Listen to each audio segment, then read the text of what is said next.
When my daughter-in-law whispered, "I'm pregnant with your husband's baby, you old witch," at our family dinner, I laughed in her face. 3 days later, she learned why that was the worst mistake of her life. That's when I realized that the flames meant to burn a witch only make her stronger. If you're watching this, make sure to subscribe and comment below with a time you stood up to someone who underestimated you. Trust me, you'll want to see how this unfolds. I've always believed that family dinners were sacred, a time when arguments were set aside, when the warmth of home-cooked food softened even the hardest hearts, when the simple act of breaking bread together reminded us of our bonds. 43 years of marriage had taught me this, if nothing else. So, I still prepared these meals myself, despite my husband Richard's insistence that we could afford help. We didn't have servants when we were starting out, I'd tell him, and I won't have them now. That Thursday evening in September, I'd prepared Richard's favorite, beef Wellington, roasted asparagus with hollandaise, and my mother's recipe for potato gratin. The dining room glowed with candlelight, the table set with the Wedgwood china I'd been collecting piece by piece since our 10th anniversary. Everything perfect as always. Everything as it should be. Richard sat at the head of the table, his silver hair catching the light, still handsome at 68 in that distinguished way that only benefits men. Our son Michael sat across from his wife, Vanessa. He had Richard's height but my coloring, dark hair, eyes the color of bitter chocolate. He just turned 35 last month, and sometimes I still caught myself wondering how my baby boy had become this successful architect with a life of his own. And then there was Vanessa, 29, with a kind of beauty that knows its power. Blonde hair falling in perfect waves, perpetually sun-kissed skin, a figure maintained by thrice weekly sessions with a personal trainer whose fee could feed a family for a month. She'd married Michael 3 years ago, and from the beginning, something about her smile never quite reached her eyes when she looked at me. "Mom, this is incredible," Michael said, cutting into the Wellington. "I don't know how you do it." "Practice," I replied, smiling at my son. 43 years of cooking for your father. You learn a few tricks. "Well, it's a dying art," Vanessa said, barely touching her food. "Nobody cooks like this anymore. It's so traditional." I heard the slight emphasis on that last word. Traditional. Outdated. Obsolete. Like me, was the implication. "Some traditions are worth keeping," I said mildly, refilling Richard's wine glass.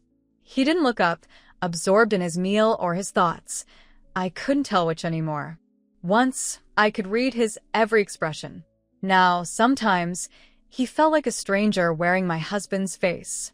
"Margaret makes the best Wellington in Boston," Richard finally said, his voice warm with appreciation. "Always has." Vanessa's smile tightened a fraction. I'm sure it was quite the accomplishment in the 70s. Before I could respond, Michael jumped in. "Dad, did you see the Peterson proposal went through? They're breaking ground next month." And just like that, dinner shifted to business talk.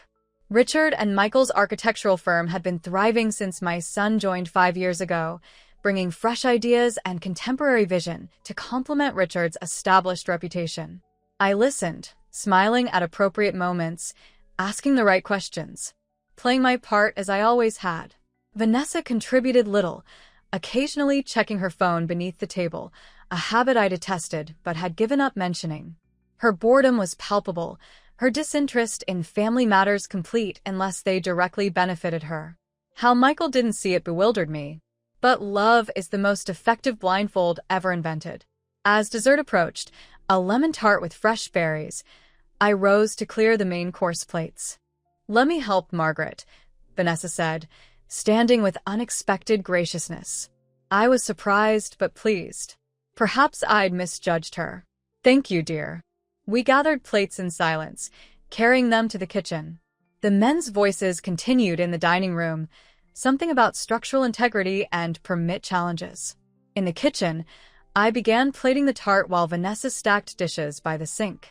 "Beautiful tart," she said, coming to stand beside me. "Did you make it yourself?" "Of course," I replied, slicing with precision. "Richard loves citrus desserts." She moved closer, her voice dropping. "You really do try so hard, don't you?" All this effort to maintain the illusion that you're still relevant. The knife paused mid-cut. Excuse me? It's almost admirable, she continued, her voice honey-sweet poison. The devoted wife, the perfect hostess, the loving mother, while your world changes around you and leaves you behind. I turned to face her directly. Vanessa, I don't know what. Richard told me how trapped he feels, she whispered, leaning in as if sharing a confidence. How suffocated by all your traditions, your routines, your expectations. My chest tightened, but I kept my expression neutral. My husband and I have been married for 43 years. Whatever issues we have, we discuss between ourselves. She laughed softly. Is that what you think? That he confides in you? Her perfectly manicured hand reached for a berry from the dessert platter, popping it into her mouth with deliberate sensuality. Poor Margaret. I picked up the dessert plates, ready to end this unsettling conversation. We should rejoin the men. That's when she moved behind me, her lips so close to my ear I could feel her breath. I'm pregnant with your husband's baby, you old witch. The world tilted. Blood rushed in my ears. For one terrible moment, I thought I might drop the carefully arranged desserts, might crumple to the floor in front of this woman who had just detonated my life. But 43 years as the wife of a prominent architect had taught me something else, how to maintain composure when the foundation threatens to crack. So I turned, looked directly into her triumphant eyes, and laughed. A sharp, cold laugh that visibly startled her. Don't worry, dear, I whispered back, my voice steady. Your concerns are noted. The flicker of confusion in her eyes was deeply satisfying. She had expected tears, perhaps. Begging. Collapse. Not this calm certainty. You don't believe me? She hissed. Oh, I heard you perfectly, I replied, arranging the dessert plates on a tray. Now, shall we have dessert like civilized people? Or would you prefer to continue this conversation where my son can hear you? Her face flushed, but she followed me back to the dining room, where Richard and Michael had moved on to discussing a new client. I served dessert with steady hands, poured coffee without spilling a drop, and smiled at my husband when he complimented the tart. Throughout it all, one thought burned in my mind. This was not over. Not by a long shot. I didn't confront Richard that night. Didn't scream or throw things or demand explanations. That's what Vanessa would have expected. Hysterical outbursts, tears, the stereotypical reaction of a betrayed wife. Instead, I performed my usual bedtime routine, removed my makeup, applied my night cream, brushed my teeth, changed into my silk pajamas. Richard was already in bed when I emerged from the bathroom, reading glasses perched on his nose, reviewing some document on his tablet. Lovely dinner tonight, he said absently as I slid under the covers beside him. Michael seemed happy. Did he? I replied, picking up my novel from the nightstand. I suppose he did. Richard glanced at me over his glasses. Everything all right, Maggie?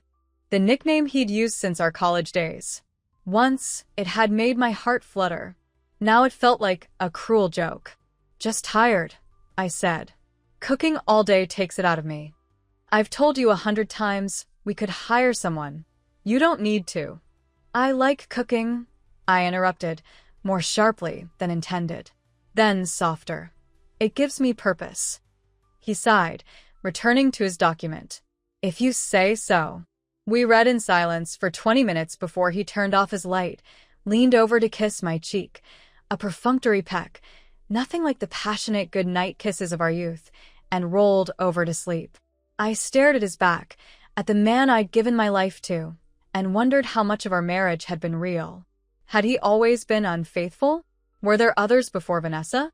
Had I been blind, or simply unwilling to see? When his breathing deepened into sleep, I slipped out of bed and padded silently to my home office down the hall. I closed the door, switched on my desk lamp, and sat in the leather chair Richard had given me for Christmas 5 years ago. On the bookshelves surrounding me were photo albums chronicling our life together. The college sweethearts who married right after graduation. The early years in our tiny apartment when Richard was just starting at the firm. Michael's birth. Family vacations. holiday gatherings. 43 years of what I'd thought was happiness. Had it all been a lie? I opened my laptop and began to type. Not a tearful journal entry or a suicide note. Nothing so dramatic. Instead, I made a list. Methodical, practical steps. Because if Vanessa thought I would simply crumble under the weight of her revelation, she had seriously underestimated Margaret Eleanor Whitley. By dawn, I had my plan. "I need to see you immediately," I said into my phone the next morning, standing in the kitchen where Richard couldn't overhear. He was in the shower, preparing for work as if nothing had changed, because for him, nothing had. "Margaret?" "It's not even 8 o'clock," came the surprised voice of Elaine Hammond, my oldest friend and, more importantly, one of Boston's most ruthless divorce attorneys. "I wouldn't call if it wasn't urgent," I replied, keeping my voice low. "Can you fit me in today?" A pause. "You know I retired last year." "This isn't for a friend of a friend, Elaine. It's for me." Another pause, longer this time. "Come at 10. Use the back entrance." I hung up, then made Richard's coffee and toast exactly as I had every morning for decades. When he came downstairs, freshly showered and impeccably dressed, I handed him his breakfast with a smile. "You're up early," he remarked, accepting the coffee gratefully. "Thought I'd go shopping today. Maybe have lunch with Elaine." He nodded absently, already scrolling through emails on his phone. "Sounds nice. I'll be late tonight. Client dinner." "Of course," I said mildly. "Don't worry about me." He kissed the top of my head, another habit, another meaningless gesture, and headed for the door. "Love you, Maggie." The words stabbed deeper than any knife. "You too," I managed. After he left, I went upstairs and dressed with unusual care, a tailored navy suit I'd worn to professional events, pearl earrings that had been my mother's, subtle makeup that highlighted my still good cheekbones. At 65, I wasn't the young beauty I'd once been, but I wasn't the old witch Vanessa had sneered about either. I was a woman with resources, with determination, with plans. Elaine's office was in an elegant brownstone in Back Bay. I'd been there countless times for dinner parties and charity planning meetings, but never as a client. The back entrance led to a private staircase, allowing discretion for high-profile clients or friends in crisis.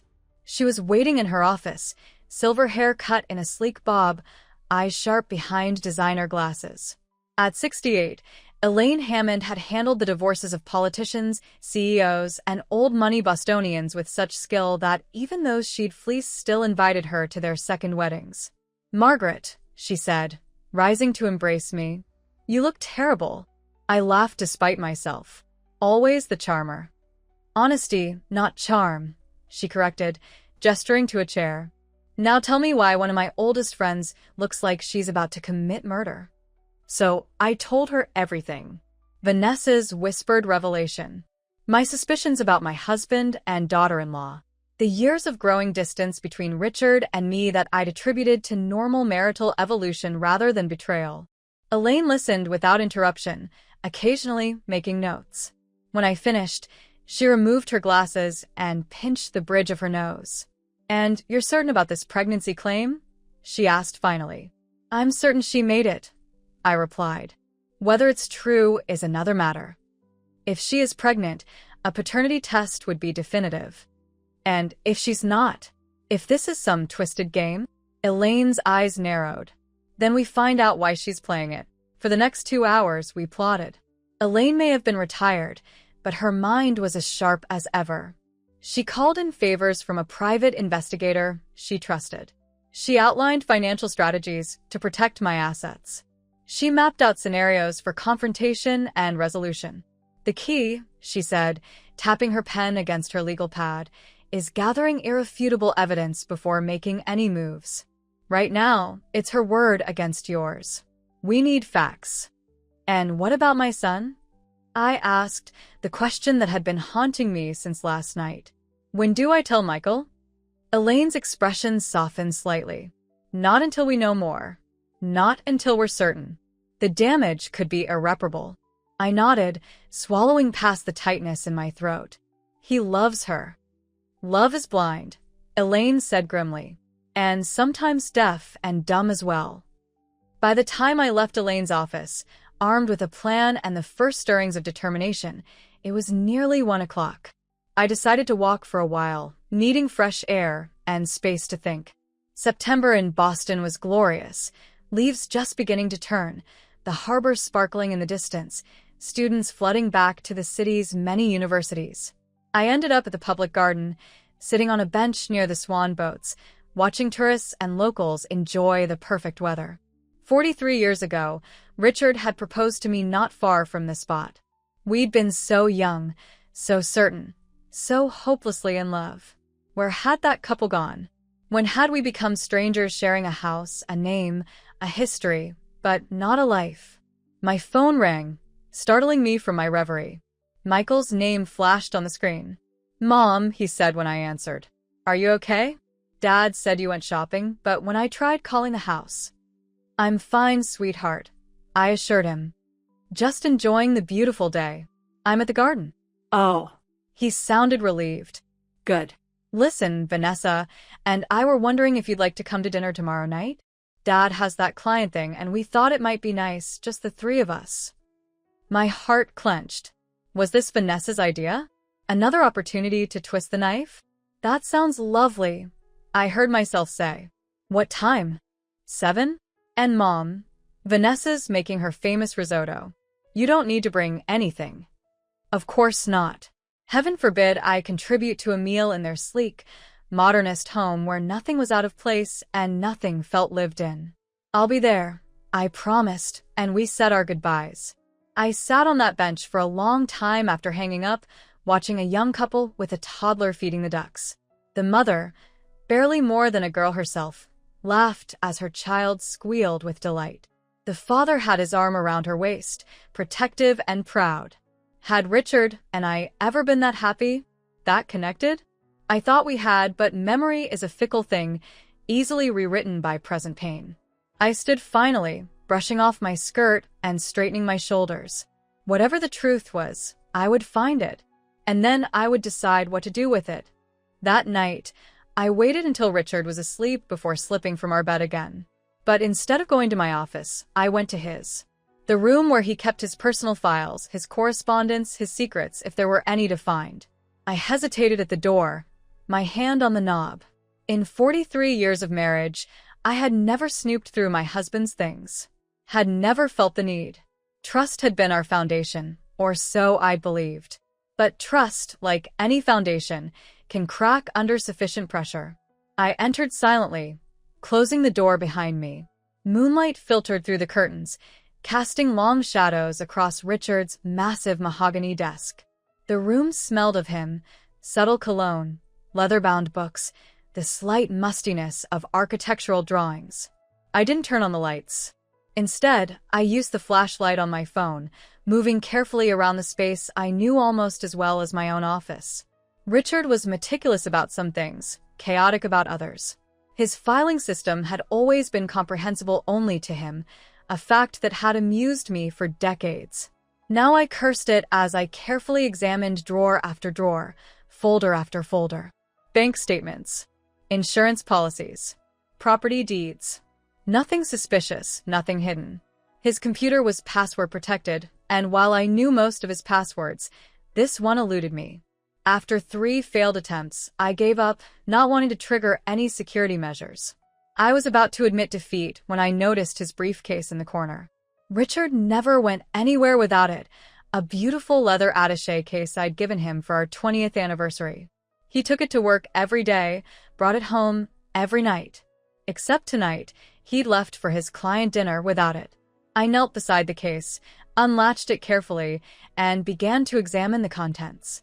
Drawings for a new project, meeting notes, a half-eaten protein bar. His datebook. Richard still preferred paper to digital calendars, another tradition he maintained despite technology's march forward. I flipped through the datebook, skimming appointments, client names, deadlines. Nothing unusual until I reached the previous month. There, on multiple Wednesdays, was a single notation. V. 2 p.m. V. Vanessa? My heart thudding, I checked the current month. More Wednesday appointments with V. including one for the coming week. It wasn't proof. It could be a client, a colleague, a project reference. But combined with Vanessa's claim, I photographed the relevant pages with my phone, then carefully replaced everything exactly as I'd found it. As I closed the briefcase, I noticed a small inner pocket I hadn't checked. Unzipping it, I found a hotel key card. The Colonnade Hotel. Not where Richard usually put up clients or had business meetings. A luxury hotel, yes, but not his usual venue. I photographed the key card, then returned it to the pocket. Closing the briefcase, I stood, my knees protesting after kneeling so long. I was about to leave when headlights swept across the driveway, Richard returning home. Quickly, I switched off my phone's flashlight and slipped from his office, hurrying back to our bedroom. I was under the covers, heart racing, by the time I heard the front door open. I lay perfectly still, controlling my breathing, as Richard moved through the house. The sound of ice cubes clinking into a glass. Water running briefly. Then his footsteps on the stairs, down the hall, pausing at his office door. No. He continued to our bedroom, entered quietly, undressed in the dark. The mattress dipped as he slid in beside me, smelling of whiskey and night air. "Maggie," he whispered. "You awake?" I didn't answer, maintaining the deep, even breathing of sleep. After a moment, he rolled over, his back to me once again. I stared at the ceiling, wide awake now, my mind racing with questions. Where had he really been tonight? With whom? And why was he checking if I was awake when he'd spent months barely acknowledging my presence in our bed? The next morning, I waited until Richard left for work before making two important calls. The first was to Elaine, updating her on what I'd found and my dinner plans with Michael and Vanessa. "Be careful," she warned. "If you show your hand too soon." "I won't," I promised. "I'm just gathering information." The second call was to Dr. Sarah Chin, my gynecologist for the past 20 years. Unlike many of my friends who'd switched to younger doctors, I valued Sarah's directness and discretion. "I need to see you urgently," I told her. "It's a sensitive matter." Sarah's schedule was typically booked months in advance, but she'd always had a soft spot for me since I'd helped her secure funding for a women's health initiative years ago. "I have a cancellation at 1 today," she offered. "Can you make it?" "I'll be there," I assured her. The waiting room at Sarah's practice was soothing, soft colors, comfortable chairs, gentle music. But nothing could calm my nerves as I sat clutching my purse, rehearsing what to say. When the nurse called my name, I followed her to an examination room, though what I needed wasn't a physical exam. Sarah entered moments later, elegant in her white coat, her black hair now streaked with silver. She smiled warmly, then grew serious when she saw my expression. "Margaret, what's going on?" I took a deep breath. "I need information about pregnancy testing. Specifically, how to verify if someone is actually pregnant." Her eyebrows rose slightly. "That's not typically a concern for women our age." "It's not for me," I clarified quickly. "It's complicated." Sarah sat on her rolling stool, giving me her full attention. "I'm listening." So I told her, not the entire story but enough, that my daughter-in-law claimed to be pregnant by my husband, that I needed to know if it was true before confronting either of them. To her credit, Sarah didn't look shocked. 20 years in women's health had probably exposed her to far more dramatic situations. "If she's actually pregnant, there are blood tests that can confirm it definitively," Sarah explained. HCG levels would be present in her blood, and those can be measured precisely, unlike home urine tests which just give a positive or negative result. "And if she's lying?" I asked. "If she's not pregnant at all?" "Then a blood test would show normal, non-pregnant HCG levels." She paused. "But Margaret, how would you get her to take such a test?" "I'm working on that," I said. "What about paternity? If she is pregnant, how soon could we determine?" "DNA testing can be done as early as 9 weeks with a simple blood draw from the mother," Sarah replied. "No risk to the fetus, highly accurate. But again, she would need to consent." I nodded, processing this information. "And what about medical records? If she's been to a doctor already for this supposed pregnancy?" Sarah's expression grew stern. "Those are confidential. Even if you suspect deception, accessing someone else's medical records without consent is illegal. Of course, I said quickly. I wouldn't dream of it, but I was already thinking about alternatives, about the private investigator Elaine had recommended, about what other evidence I might gather. Margaret, Sarah said gently, whatever is happening in your family, proceed with caution. Accusations like these, once made, can't be unmade. I met her concerned gaze. I know. That's why I need to be certain before I do anything. She nodded, then wrote something on a prescription pad. This is the name of an excellent therapist. Whatever you discover, you're going to need support navigating it. I took the paper, tucked it into my purse. Thank you, Sarah. For everything. That's what friends are for, she replied, squeezing my hand. And Margaret, take care of yourself. Whatever happens with your husband and daughter-in-law, don't forget about your own well-being. It was good advice. Advice I might have followed in a different life. But as I left the clinic, I knew self-care would have to wait. I had a dinner to prepare for, and not the kind that involved cooking. Michael and Vanessa's townhouse in the South End was everything our traditional Beacon Hill home was not. Sleek, minimalist, aggressively modern. Floor-to-ceiling windows, concrete floors softened by geometric rugs, furniture that looked striking but uncomfortable. It was featured in Architectural Digest last year, a fact Vanessa mentioned at every opportunity. I arrived precisely at 7, dressed in a simple black dress that I knew was flattering. Not trying too hard, but not surrendering either. I carried a bottle of expensive red wine, not because Michael had said not to bring anything, but because I'd raised my son with manners. One doesn't arrive empty-handed.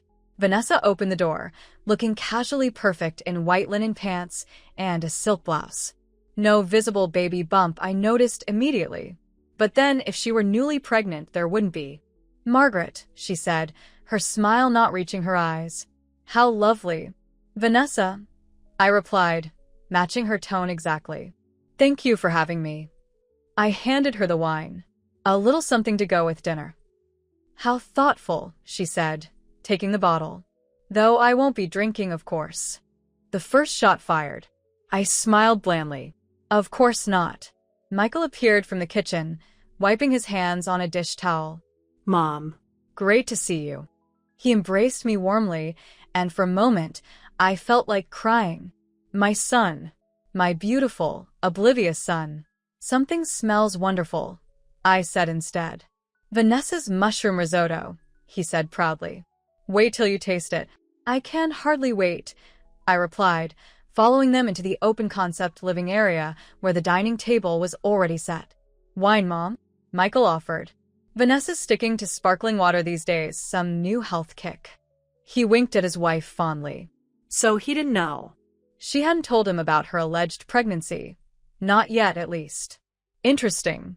Wine would be lovely, I said, settling onto one of their uncomfortable dining chairs. As Michael poured, Vanessa disappeared into the kitchen, returning moments later with a steaming dish of risotto. It looked perfect, of course. Everything about Vanessa was calculated to appear perfect. This looks wonderful, I said as she served me. You must have spent hours on it. It's nothing, she demurred. Just a little something I whipped up. Michael laughed. Don't let her fool you, Mom. She's been planning this meal for days. I wondered what else she'd been planning. Dinner progressed with surface pleasantries. Michael talked about work, about a challenging client, about a weekend trip to Cape Cod they were considering. I responded appropriately, asked the right questions, played my part. Vanessa watched me with barely concealed anticipation, clearly waiting for me to crack, to confront her, to reveal what she'd told me. When I didn't, her frustration became almost palpable. More risotto, Margaret, she offered, her voice syrupy sweet. No thank you, dear. It was delicious, but I'm watching my figure. I patted my stomach. Not all of us can stay naturally slim forever. Her eyes narrowed slightly. Oh, I don't think you need to worry. Richard seems perfectly satisfied with you as you are. Michael, oblivious to the undercurrents, chuckled. Dad's always said Mom was the most beautiful woman he'd ever seen. Even when I was a teenager and thought parents were ancient, I had to admit my friends were right when they said my mom was a knockout. Vanessa's smile tightened. How sweet. Speaking of Richard, he's working so hard lately, isn't he? All those late meetings, client dinners. My husband has always been dedicated to his work, I replied evenly. It's what built the firm that supports us all so comfortably. And how are you filling your days, Mom? Michael asked. Still volunteering at the museum? Among other things, I said. Actually, I had lunch with Elaine Hammond yesterday. At the mention of Boston's most notorious divorce attorney, Vanessa's fork clattered against her plate. Elaine, Michael said. How is she? Still terrorizing cheating husbands in court. Retired, officially, I replied. But she keeps her hand in. Old habits die hard. I didn't realize you were close, Vanessa said, her voice carefully neutral. Oh, we go way back, I said. College roommates. She was even my maid of honor when I married Richard. I sip my wine. Elaine knows all my secrets. And I know hers. The warning was subtle but clear. Vanessa's eyes flickered with something. Concern? Doubt? But she recovered quickly. How fascinating, she said. Perhaps we should have her over sometime. I'd love to hear stories about you and Richard in your younger days. I'm sure you would, I replied. Though I think you've already taken quite an interest in my husband's history. Michael looked between us, finally sensing tension.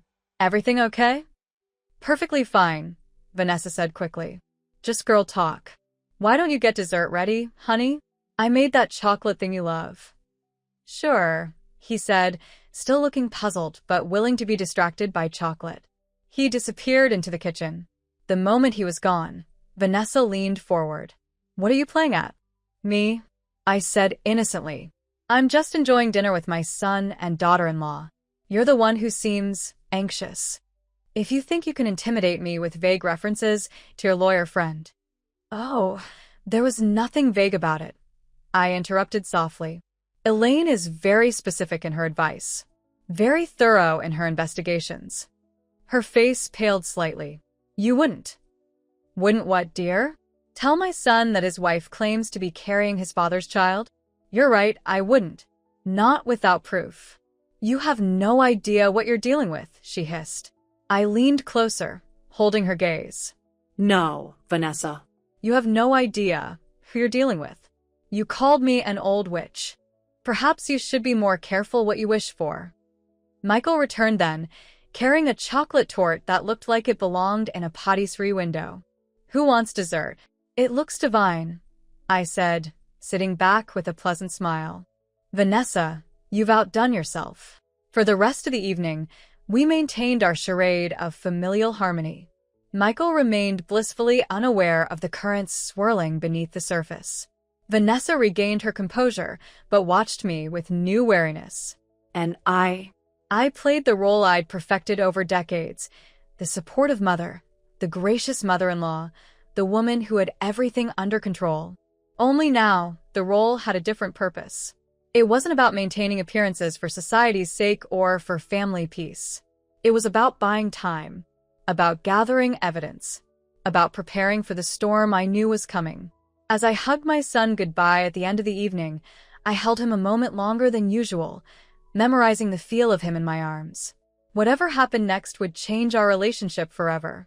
I wanted to preserve this moment of innocence, of trust, before the foundations crumbled. Love you, Mom, he said, pulling back to smile at me. We should do this more often. I'd like that, I replied, meaning it more than he could know. And Michael? Remember that no matter what happens, I love you. Always have, always will. He looked puzzled. Is everything okay? Everything's fine, I assured him. Just feeling sentimental tonight. As I turned to leave, Vanessa caught my arm, her perfectly manicured fingers digging in slightly. This isn't over, she whispered, her smile fixed for Michael's benefit. I patted her hand gently, disengaging from her grip. Oh, I know, dear. It's only just beginning. The following morning, I received a text from the private investigator Elaine had recommended. His name was Jack Donovan, a former Boston PD detective who now specialized in what he called delicate domestic situations. Meeting confirmed.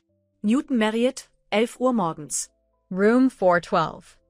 I deleted the message immediately, then called Richard to tell him I'd be shopping in Newton with a friend. He barely acknowledged the information, distracted by some crisis at the office. The Newton Marriott was unremarkable, a business hotel catering to conferences and travelers who needed proximity to the Mass Pike. Perfect for discreet meetings. Jack Donovan was equally unremarkable in appearance, mid-50s, average height, graying brown hair, the kind of face you'd forget moments after seeing it. A valuable quality in his profession, no doubt. "Mrs. Whitley," he said, rising from the desk where he'd been working on a laptop. "Thank you for coming." "Mr. Donovan," I replied, taking the chair he offered. "Elaine speaks highly of you." "And I of her," he said. "She's the best in the business. Or was before retirement." "Some skills never fade," I observed. He nodded. "Let's get down to business," he said, opening a folder. "Based on what Elaine told me, you're dealing with a potential affair between your husband and your daughter-in-law, plus a pregnancy claim that may or may not be legitimate." Hearing it stated so plainly made my stomach clench, but I maintained my composure. "That's correct. I've already done some preliminary work," he said, turning the folder toward me. "Your husband has been meeting someone at the Colonnade Hotel every Wednesday afternoon for the past 3 months. The reservation is always under the name Whitley Consultations." My throat tightened. "And have you confirmed who he's meeting?" Jack slid a photograph across the desk. It showed Richard entering the hotel, briefcase in hand. The timestamp read 1:54 p.m., consistent with the V, 2 p.m. notations in his datebook. "This was taken last Wednesday," Jack explained. "And this," he slid another photo across, "was taken 20 minutes later." The second photo showed Vanessa entering the same hotel, sunglasses on, a large tote bag over her shoulder. Even with the sunglasses, her distinctive blonde hair and runway model posture were unmistakable. I stared at the photos, feeling strangely calm.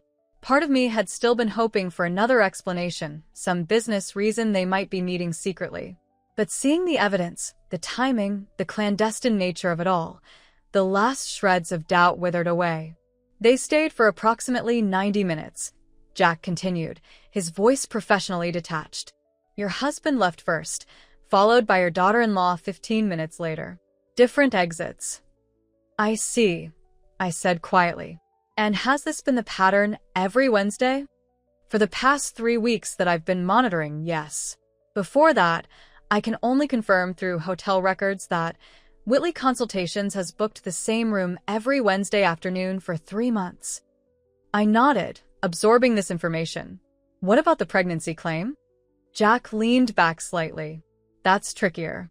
Without access to medical records, which would be illegal, I can't confirm or deny a pregnancy." "But there are ways," I pressed. Elaine suggested. "There are always ways," he agreed. "But they require creativity. And they aren't always admissible in court, should it come to that."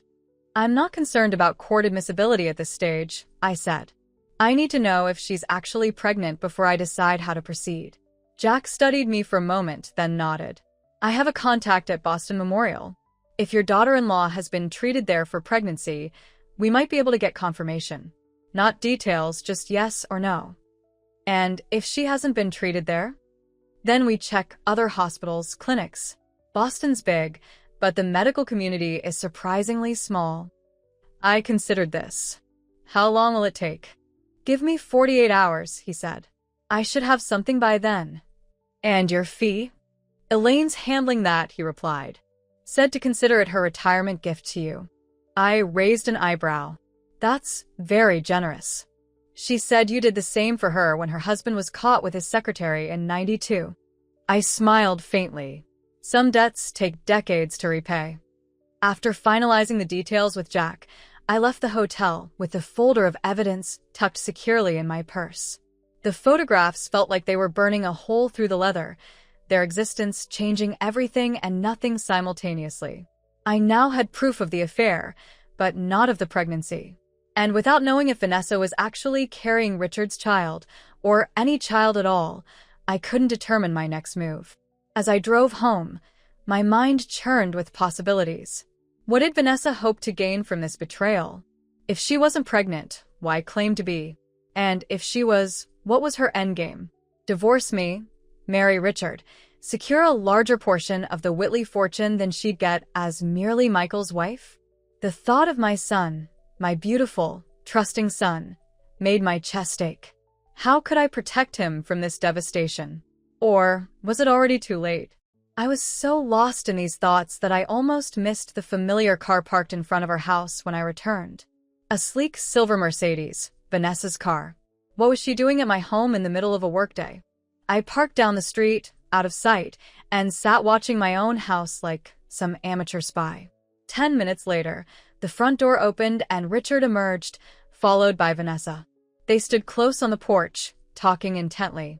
Then, to my horror, Richard pulled her into an embrace, not the chaste hug of a father-in-law, but the intimate hold of a lover. My hands gripped the steering wheel so tightly my knuckles turned white. After a moment, they separated. Richard looked around, checking if anyone had seen them, then hurried to his car. Vanessa remained on the porch, watching him drive away, a small smile playing on her lips.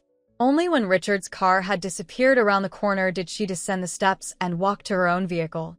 As she slid into the driver's seat, she glanced up, directly toward where I was parked. I ducked down, heart pounding, unsure if she'd spotted me. When I dared to look again, her car was pulling away from the curb, driving in the opposite direction. I waited until both cars were long gone before approaching my own home. The house felt different now, tainted, violated. They had brought their betrayal into my sanctuary, into the home where I'd raised my son, where I'd built my life with Richard. As I moved through the rooms, I wondered where they'd been. My bedroom? The thought made me physically ill. Richard's office? The living room sofa? I ended up in the kitchen, hands shaking as I filled the kettle for tea. The routine task grounded me somehow, the familiar motions offering comfort when everything else had been upended. The kettle had just begun to whistle when my phone rang. Elaine.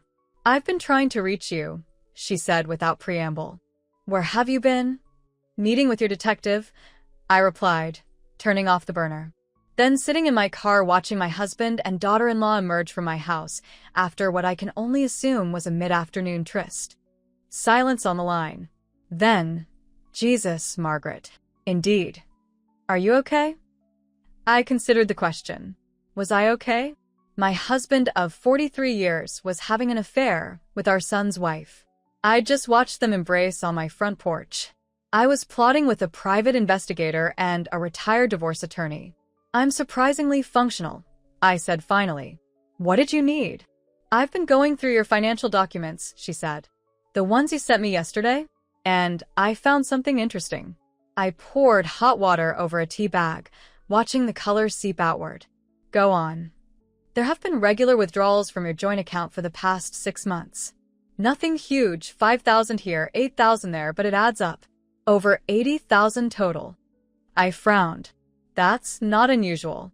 Richard often moves money around for investments. "These aren't transfers to investment accounts," Elaine clarified. "These are cash withdrawals. And they coincide perfectly with his Wednesday appointments." The tea bag slipped from my fingers, splashing hot liquid onto my hand. I barely felt it. "You think he's giving her money?" I said, the realization dawning. "It's a possibility," Elaine said cautiously. "Or he could be funding something else. A secret apartment, maybe. Or saving for a new life without me." I finished when she trailed off. "We don't know that yet," she said firmly. "We're still gathering facts." But I knew. In that moment, I knew with bone-deep certainty that my husband was preparing to leave me. That the life we'd built, the love I'd thought we shared, had already ended in his mind. I was just the last to know. "Margaret, are you still there?" "I'm here," I said, my voice steadier than I felt. "What do you suggest we do next?" "We monitor the accounts closely. And maybe it's time to move some assets of your own, to protect them, just in case." "I'll need to be careful," I warned. If Richard notices. He won't, Elaine assured me. Not if we do it right. And Margaret? Don't confront him yet. Not until we have the full picture. I won't. I promised, though the temptation to scream at him, to demand explanations, to throw 43 years of betrayal in his face was nearly overwhelming. After hanging up, I dumped my cooling tea down the sink and went upstairs to change. I couldn't stay in this house, not knowing they had been here together. I needed space, air, perspective. I ended up at the Boston Public Library, finding solace in its hushed grandeur.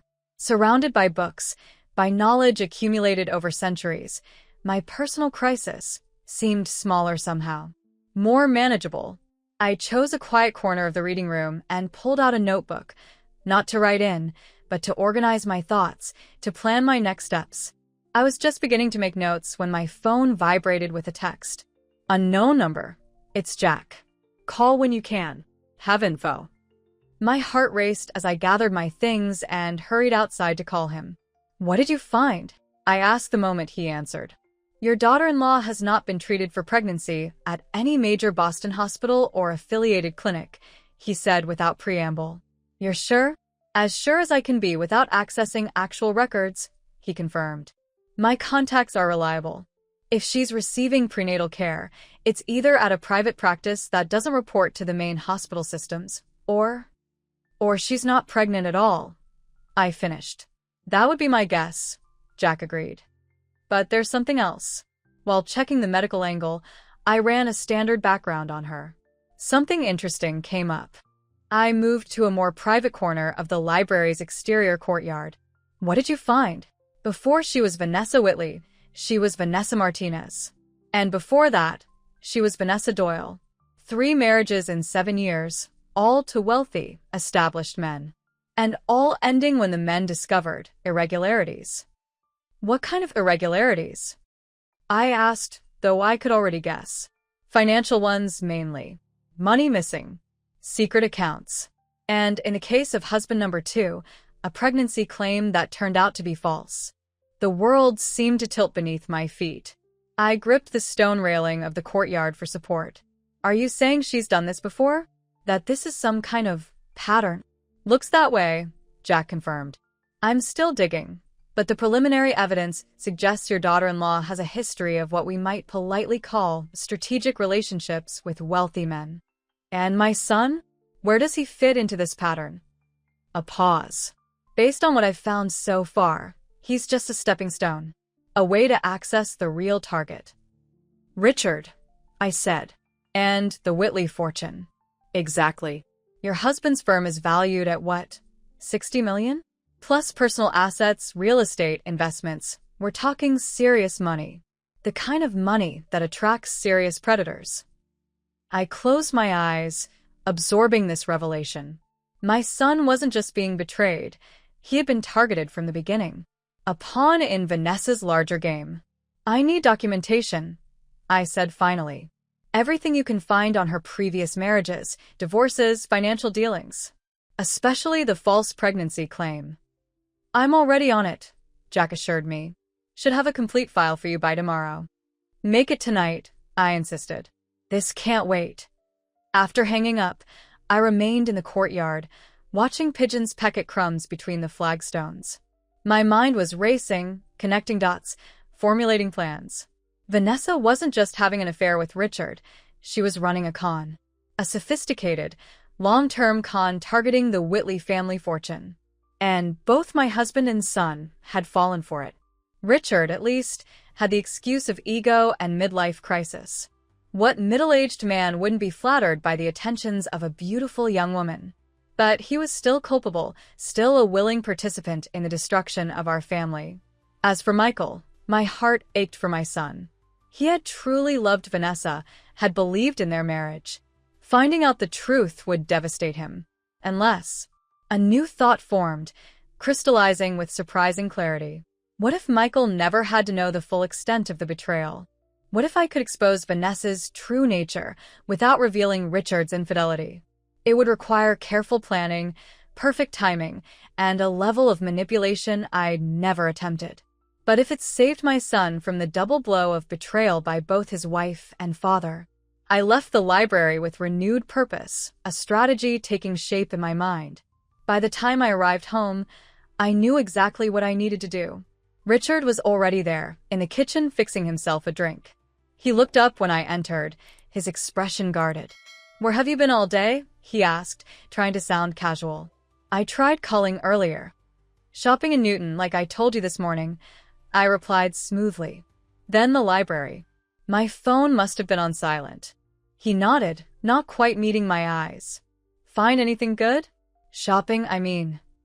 "Nothing special," I said. Though I did run into someone interesting.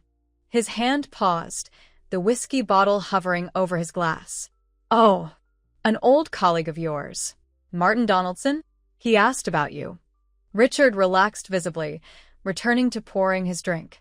"Marty's retired now. Lives in Florida most of the year." "So he mentioned," I said, watching him carefully.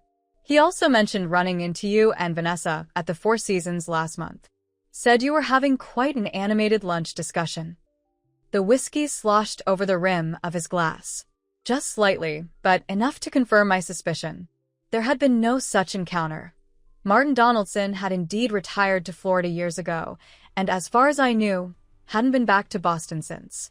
"Must have been someone else," Richard said, mopping up the spill with a napkin. "I haven't seen Marty in years." "How strange," I murmured.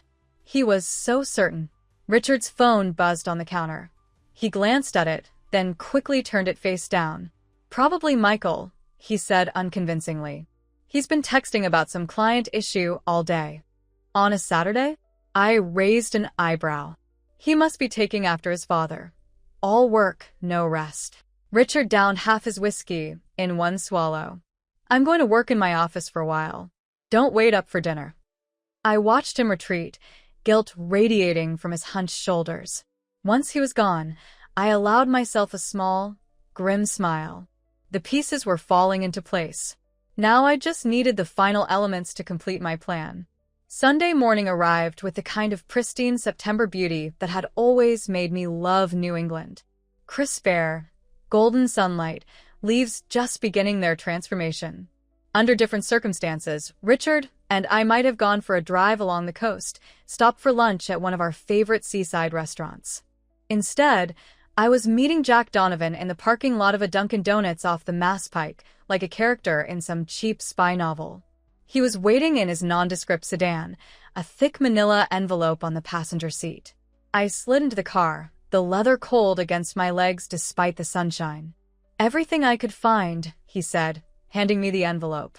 "Marriage certificates, divorce decrees, financial records, news articles.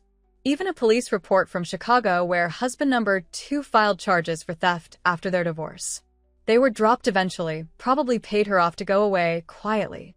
I opened the envelope, scanning the contents. It was all there. Vanessa's history laid bare in black and white. Her first marriage at 22 to a developer 40 years her senior. The quickie divorce when his company faced bankruptcy.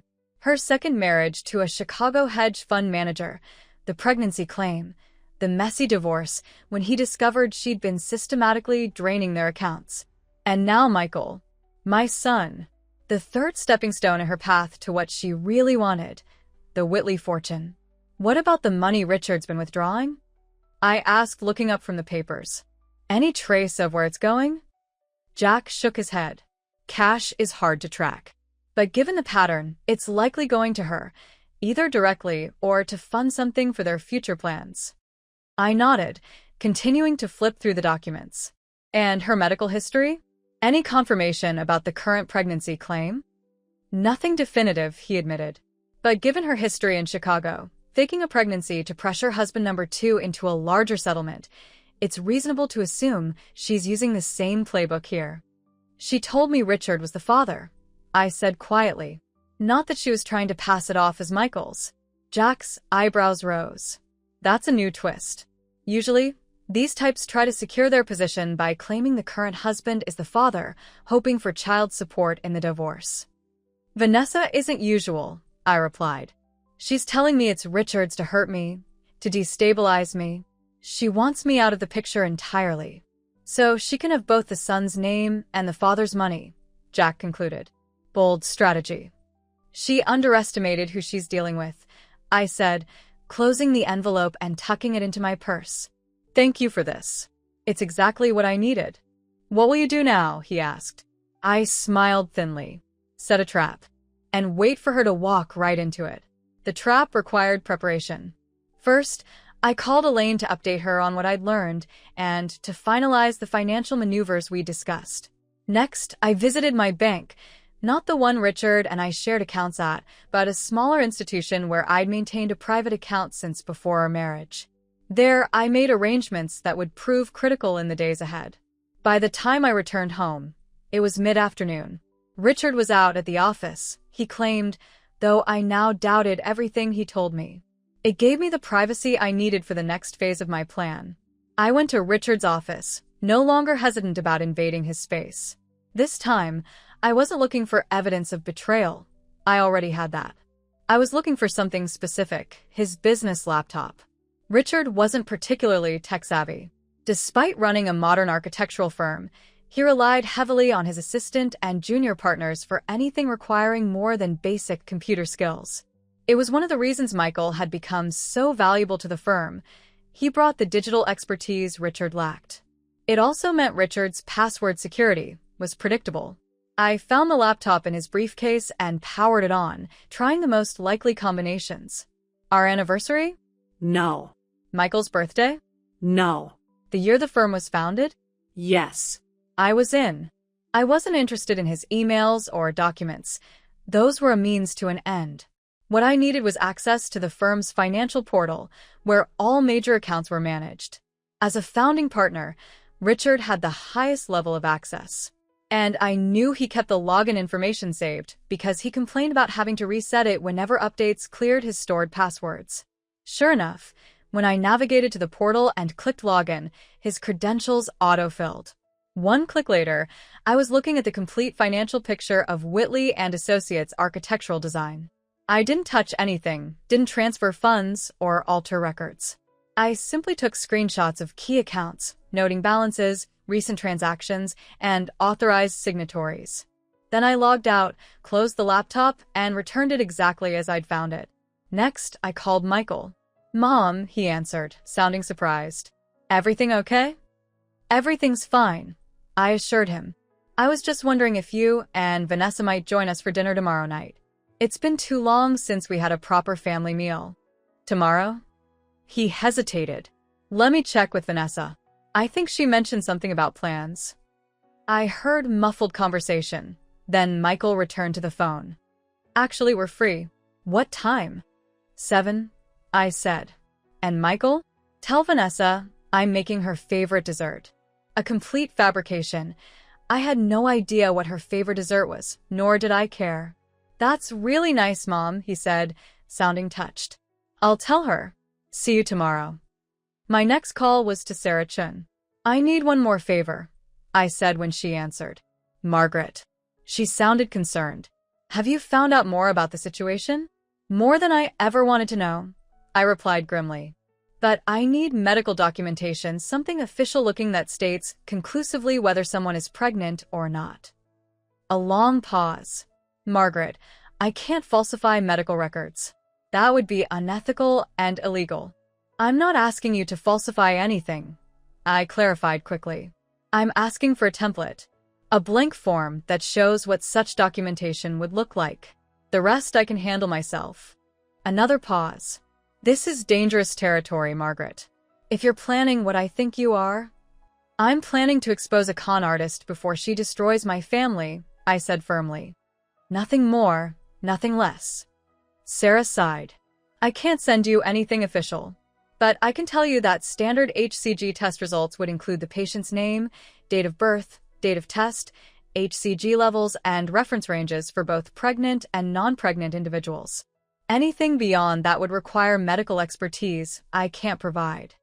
"That's all I needed to know," I said. "Thank you, Sarah." "Margaret," she said before I could hang up, "whatever you're doing, be careful. These situations rarely end cleanly." "I know," I replied. But sometimes a mess is necessary before true cleaning can begin. My final call of the day was to an old friend who owed me a significant favor, Patricia Langley, managing editor at the Boston Herald. But that conversation was brief and cryptic, arranging a meeting for later in the week. Some parts of my plan were better discussed in person. By evening, when Richard returned home smelling of whiskey and wearing the distracted expression that now revealed so much, every element was in place. All that remained was the execution. "Everything all right?" he asked, noticing me at the dining room table surrounded by papers. "Just planning a dinner party," I replied, gathering up the documents, Vanessa's damning history, and tucking them into a folder. "Michael and Vanessa are coming tomorrow night. I thought it would be nice to have a family meal." Richard's face paled slightly. "Tomorrow? I think I have a late meeting." "Cancel it," I said, my voice pleasant but firm. "Family comes first, doesn't it, Richard?" He hesitated, then nodded. "Of course. I'll make sure I'm home by 7. "Perfect," I smiled. It should be quite a memorable evening. I spent Monday in careful preparation. First, the menu, Richard's favorites again, a strategic choice to put him at ease, to make the evening seem like a peace offering rather than the reckoning it would become. Beef Wellington again, asparagus, those scalloped potatoes he loved. Then the table setting.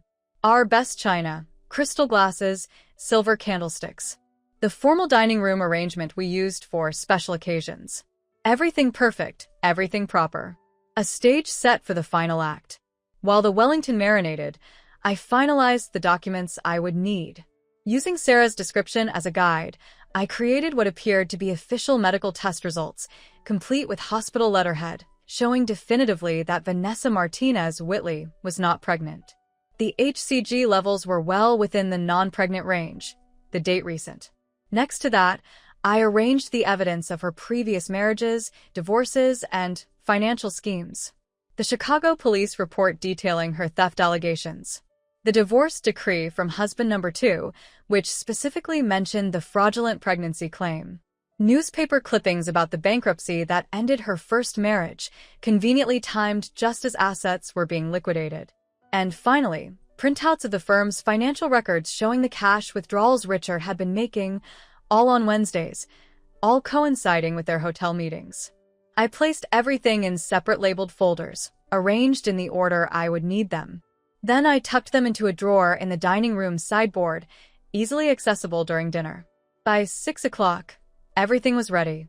The Wellington was in the oven, the table was set, the evidence was prepared. I took extra care with my appearance, a deep burgundy dress that I knew was flattering, pearl earrings, subtle makeup. I wanted to look strong, not desperate. Confident, not broken. Richard arrived home at 6:30, earlier than I'd expected.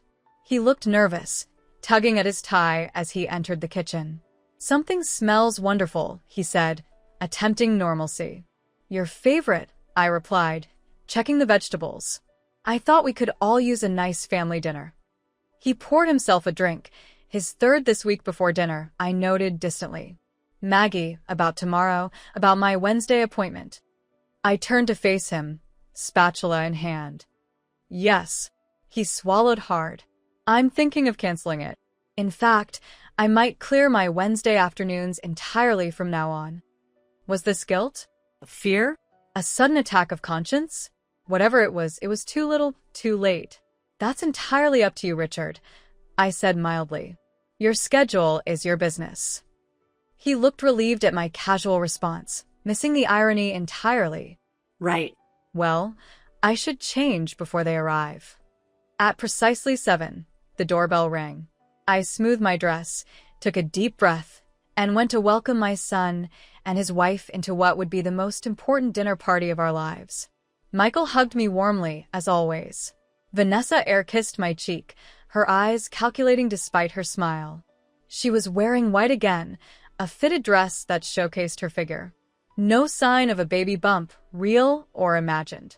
"Something smells amazing, Mom," Michael said as they followed me into the living room where Richard waited with drinks. "Wellington," I replied. "Your father's favorite." "And mine," Michael grinned. Some things run in the family. If only he knew how true that was and how tragic. Richard handed Michael a scotch, then turned to Vanessa. Wine? Or perhaps something non-alcoholic. There it was, the opening gambit. Richard was playing along with her pregnancy fiction, giving her the opportunity to refuse alcohol and reinforce the lie. Vanessa's eyes flicked to me, then back to Richard. Just water for now, thanks. I'm watching my intake these days. Michael looked puzzled. Since when? You had wine at that gallery opening last week. A flicker of annoyance crossed Vanessa's face. A sip to toast the artist, Michael. That hardly counts. I watched the exchange with detached interest, noting how quickly she recovered, how smoothly she lied. She was good. I had to give her that. No wonder my son and husband had both fallen under her spell. Dinner should be ready, I announced. Shall we? As we moved to the dining room, I noted the subtle currents of tension. Richard avoiding eye contact with Vanessa. Vanessa watching me warily. Michael, oblivious, admiring the table setting. Mom, you've gone all out, he said. What's the occasion? Family is always occasion enough, I replied, taking my seat opposite Richard. Dinner began smoothly enough. The Wellington was perfect, the conversation carefully neutral. Work at the firm. The changing fall colors. A new restaurant Michael and Vanessa had tried. On the surface, a normal family dinner. But underneath, the currents grew stronger. Richard drank too much, too quickly. Vanessa picked at her food, eyes darting between Richard and me. I maintained my composure, waiting for the perfect moment. It came as I served dessert, lemon tart again, Richard's favorite. A symmetry with the dinner where this had all begun. Before we enjoy dessert, I said, standing, I have something I'd like to share with all of you. Richard's hand tightened around his wine glass. Vanessa's smile froze in place. Michael looked up expectantly. What is it, Mom? You're not sick, are you? Not at all, I assured him. In fact, I've never felt more clear-headed. I moved to the sideboard and removed the first folder. I've recently discovered some concerning information that affects our family. Information I feel compelled to share. Margaret, Richard began, a warning in his voice. Perhaps this isn't the time. It's exactly the time. I interrupted, my voice firm. Michael deserves to know what kind of woman he married. Michael's expression shifted from confusion to concern. Mom, what are you talking about? Yes, Margaret, Vanessa said, her voice sickly sweet. What exactly are you implying? I opened the folder and handed the contents to Michael. Your wife isn't who she claims to be. Before she was Vanessa Whitley, she was Vanessa Martinez. And before that, Vanessa Doyle. 3 marriages in 7 years, all to wealthy men, all ending in unusual circumstances. Michael stared at the documents, his face draining of color. What is this? Some kind of joke? I assure you it's not, I said calmly. Her first husband filed for bankruptcy shortly after their divorce, coincidentally after several large withdrawals from their joint accounts. Her second husband filed theft charges against her when he discovered she'd been systematically draining their finances. Charges that were later dropped, likely in exchange for her disappearing from his life.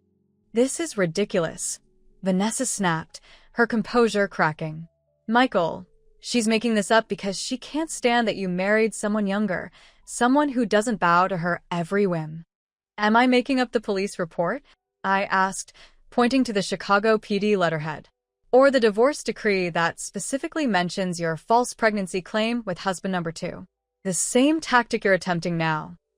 The room went completely still. Michael looked up from the documents, his expression stricken. False pregnancy? Vanessa's eyes darted to Richard, then back to Michael. I don't know what she's talking about. I removed the second folder from the sideboard. Then perhaps this will refresh your memory. I handed Michael what appeared to be medical test results, my creation, based on Sarah's description, showing conclusively that Vanessa was not pregnant. Where did you get this? Vanessa demanded, her voice rising. You can't have access to my medical records. So, you admit they're your records? I asked mildly. Interesting, since you haven't actually had these tests performed. At least, Not at any Boston hospital. Michael was staring at Vanessa now, confusion giving way to dawning horror. Vanessa, what is she talking about? Are you pregnant or not? Vanessa stood abruptly, her chair scraping against the hardwood floor. This is insane.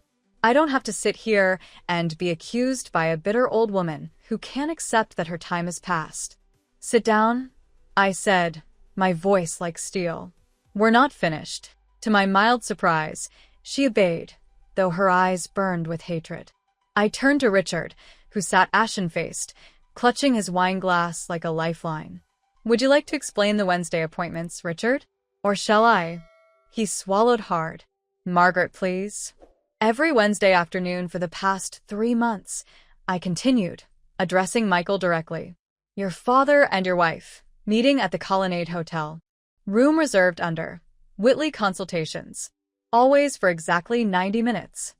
I removed the third folder, laid out the photographs Jack had taken. Richard entering the hotel. Vanessa following 20 minutes later. The timestamps damning in their precision. Michael's face crumpled. Dad? Vanessa? What is this? Richard closed his eyes, unable to look at his son. Vanessa, however, rallied. It's not what it looks like, she insisted. Richard has been helping me plan a surprise for you, Michael. An anniversary trip. We were meeting to discuss the details. Our anniversary was 2 months ago, Michael said numbly. And we already took a trip to Nantucket. A different surprise then, she amended quickly. For Christmas. Is that why you told me you were pregnant with his baby? I asked, my voice carrying clearly in the silent room. As a Christmas surprise for my son? Michael's head snapped up. What? At our last family dinner, I explained, keeping my eyes on Vanessa. Your wife whispered in my ear that she was pregnant with your father's baby. Called me an old witch for good measure. The blood drained from Richard's face. Vanessa, you didn't. She's lying. Vanessa cried. Michael, she's making this all up because she found out about us planning your surprise and misunderstood. And the money? I asked, removing the final folder. The cash withdrawals every Wednesday? Was that for the surprise too? I laid out the bank statements, the firm's financial records showing the systematic withdrawals from accounts Richard controlled. $80,000 in the past 6 months, I said. All on Wednesdays. All coinciding with your hotel meetings. Michael stood now, his hands shaking. Someone tell me what the hell is going on. Now. The silence that followed was absolute. I could hear the grandfather clock ticking in the hallway, counting the seconds of this family implosion. Richard spoke first, his voice hollow. Michael, son, I can explain. Can you? Michael cut him off, his voice breaking. Can you explain why you're meeting my wife in hotel rooms? Why you're giving her money? Why Mom is saying Vanessa told her she's pregnant with your child? Richard glanced at Vanessa, who stared back with a warning in her eyes. The silent communication between them was so obvious, so intimate, that I saw the exact moment my son recognized it for what it was. Oh my God, Michael whispered, stumbling back from the table. It's true. You've been the two of you. Michael, please. Vanessa reached for him, her voice softening to that manipulative purr I'd come to recognize. Your mother is twisting everything. Yes, your father and I have been meeting, but it's not what you think. He's been helping me with a financial situation.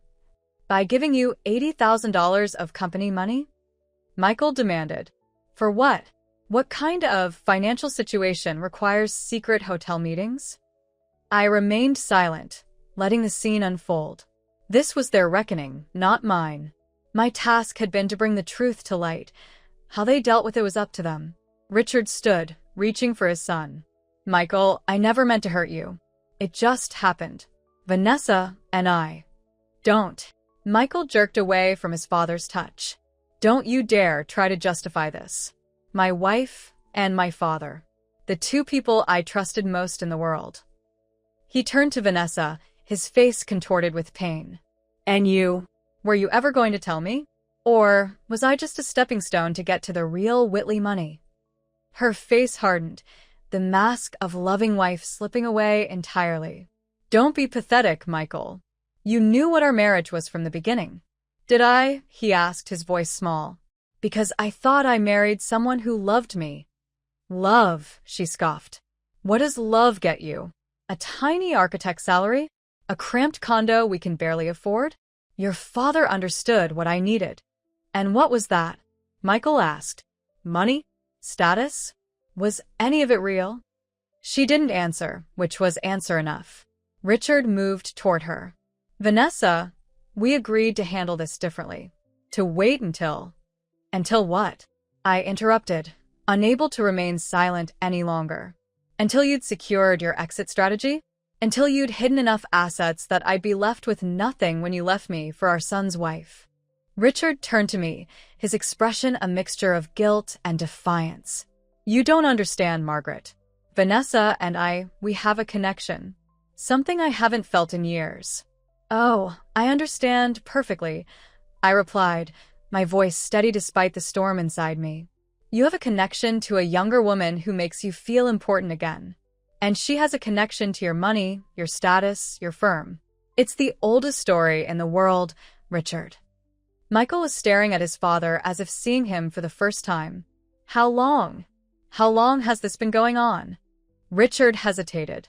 Vanessa answered for him, a cruel smile playing at her lips. Since before the wedding, she said. Why do you think I was so eager to meet your parents? I did my research, Michael. I knew exactly where the real power in your family lay. The blow landed like a physical thing. Michael staggered slightly, gripping the back of his chair for support. 3 years, he said numbly. My entire marriage has been a lie. Not entirely, Vanessa said, her tone almost bored now. The sex was real enough, though not nearly as exciting as with your father. Enough. I slammed my hand on the table, making the crystal glasses jump. You've done enough damage, Vanessa. If you have any decency left, which I doubt, you'll leave this house now. She laughed, a brittle sound that echoed in the dining room. Leave? Why would I leave? Richard and I have plans. Don't we, darling? Richard wouldn't meet her eyes. Vanessa, I think it's best if we all take some time to. Time? She cut him off, her voice rising. We don't need time. We need to finish what we started. Tell them, Richard. Tell them about Miami. Miami? I repeated, looking between them. Richard's shoulders slumped. We've been looking at property in Miami. A fresh start. With my money, I said flatly. With our family's legacy. It was supposed to be different, Richard said weakly. We were going to tell you both properly. Settle things fairly. Nothing about this is fair, Michael said, his voice hard now, anger replacing shock. Nothing about betraying your wife and son could ever be fair. Vanessa rolled her eyes. Oh, please spare me the moral outrage. Your father is a grown man who made his own choices. And as for you, she turned to me, her voice dripping with contempt, did you really think he'd stay faithful to an old woman like you forever? Men like Richard need excitement, passion. Things you stopped providing decades ago. I smiled then, which seemed to unnerve her more than anger would have. Is that what you think this is about? My wounded pride? My fear of being replaced by a younger model? I shook my head, almost pitying her limited understanding. This isn't about Richard choosing you over me, Vanessa. This is about protecting my family from a predator. This is about exposing the truth before you could do more damage. I turned to Michael, my heart breaking for him. I'm so sorry, sweetheart. I didn't want you to find out this way. But you needed to know what kind of people you're dealing with. Michael nodded, his jaw tight with restrained emotion. Thank you, Mom, for having the courage to do what they couldn't. He looked between his father and wife, the two betrayers, with a coldness I'd never seen in him before. I want both of you out of my life. Permanently. Vanessa laughed again, but it sounded forced. Don't be dramatic, Michael. Where would I go? Our life is here. Our home. Our friends. Our home. Michael interrupted. You mean the condo my parents helped us buy? The one in my name, because your credit was too poor to qualify for the mortgage. He turned to Richard. I wonder why that was, Dad. Maybe, because she's been pulling this same con for years. Richard looked stricken. Son, please. We can work through this as a family. Family? Michael echoed incredulously. You destroyed our family the moment you touched my wife. He pulled out his phone, dialing quickly. I'm calling a car service. I'll stay at the Four Seasons tonight. Tomorrow, I'll be at the firm to discuss my future there, or lack thereof. He looked at his father with hard eyes. I won't work with you anymore. Not after this. The reality of what was happening seemed to finally hit Richard. Michael, wait. The firm needs you. I need you. You should have thought of that before you slept with my wife, Michael said coldly. Vanessa's composure was cracking now, her carefully constructed plans falling apart before her eyes. This is ridiculous.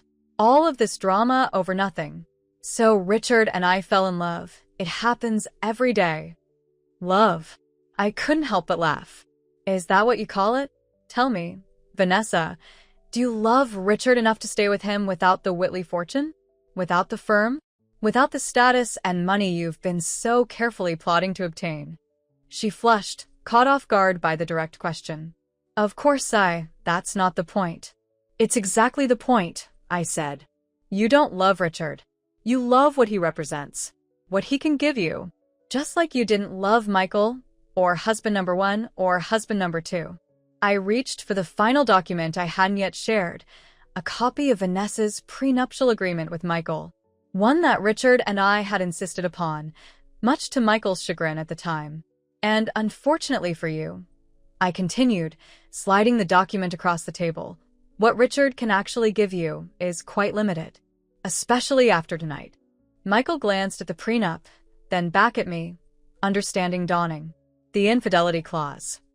I nodded. Section 4, paragraph C. In the event of proven infidelity by either party, the offending spouse forfeits all claims to marital assets, joint property, and future support. Vanessa snatched up the document, scanning it frantically. This is nonsense. It would never hold up in court. Perhaps not on its own, I agreed. But combined with the evidence of your prior marriages, your pattern of financial fraud, the testimony of multiple witnesses, and I pulled out my phone, tapped a few buttons, and played a recording of Vanessa's whispered words from our first dinner. I'm pregnant with your husband's baby, you old witch. Her face went pale. You recorded me? That's illegal. Single-party consent is perfectly legal in Massachusetts, I corrected her. And as you can hear, I didn't say a word. Just your voice, making a claim that we now know is false. I turned to Richard, whose face had gone ashen. As for you, I think you'll find that your position is equally precarious. I've already spoken with the firm's board members. They're quite concerned about the unauthorized cash withdrawals, the potential scandal, the impact on the firm's reputation. You went behind my back to the board? Richard asked, incredulous. On what authority?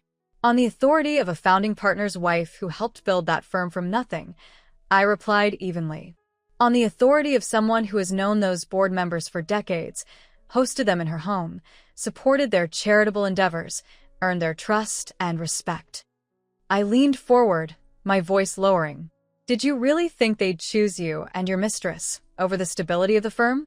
Over Michael, who represents its future? Over me? The look on his face told me he'd never considered this possibility. In his arrogance, in his infatuation, he'd forgotten who I was, what I was capable of. Michael's car service arrived then, the notification pinging on his phone. He stood, gathering the evidence I'd presented, tucking it into his jacket pocket.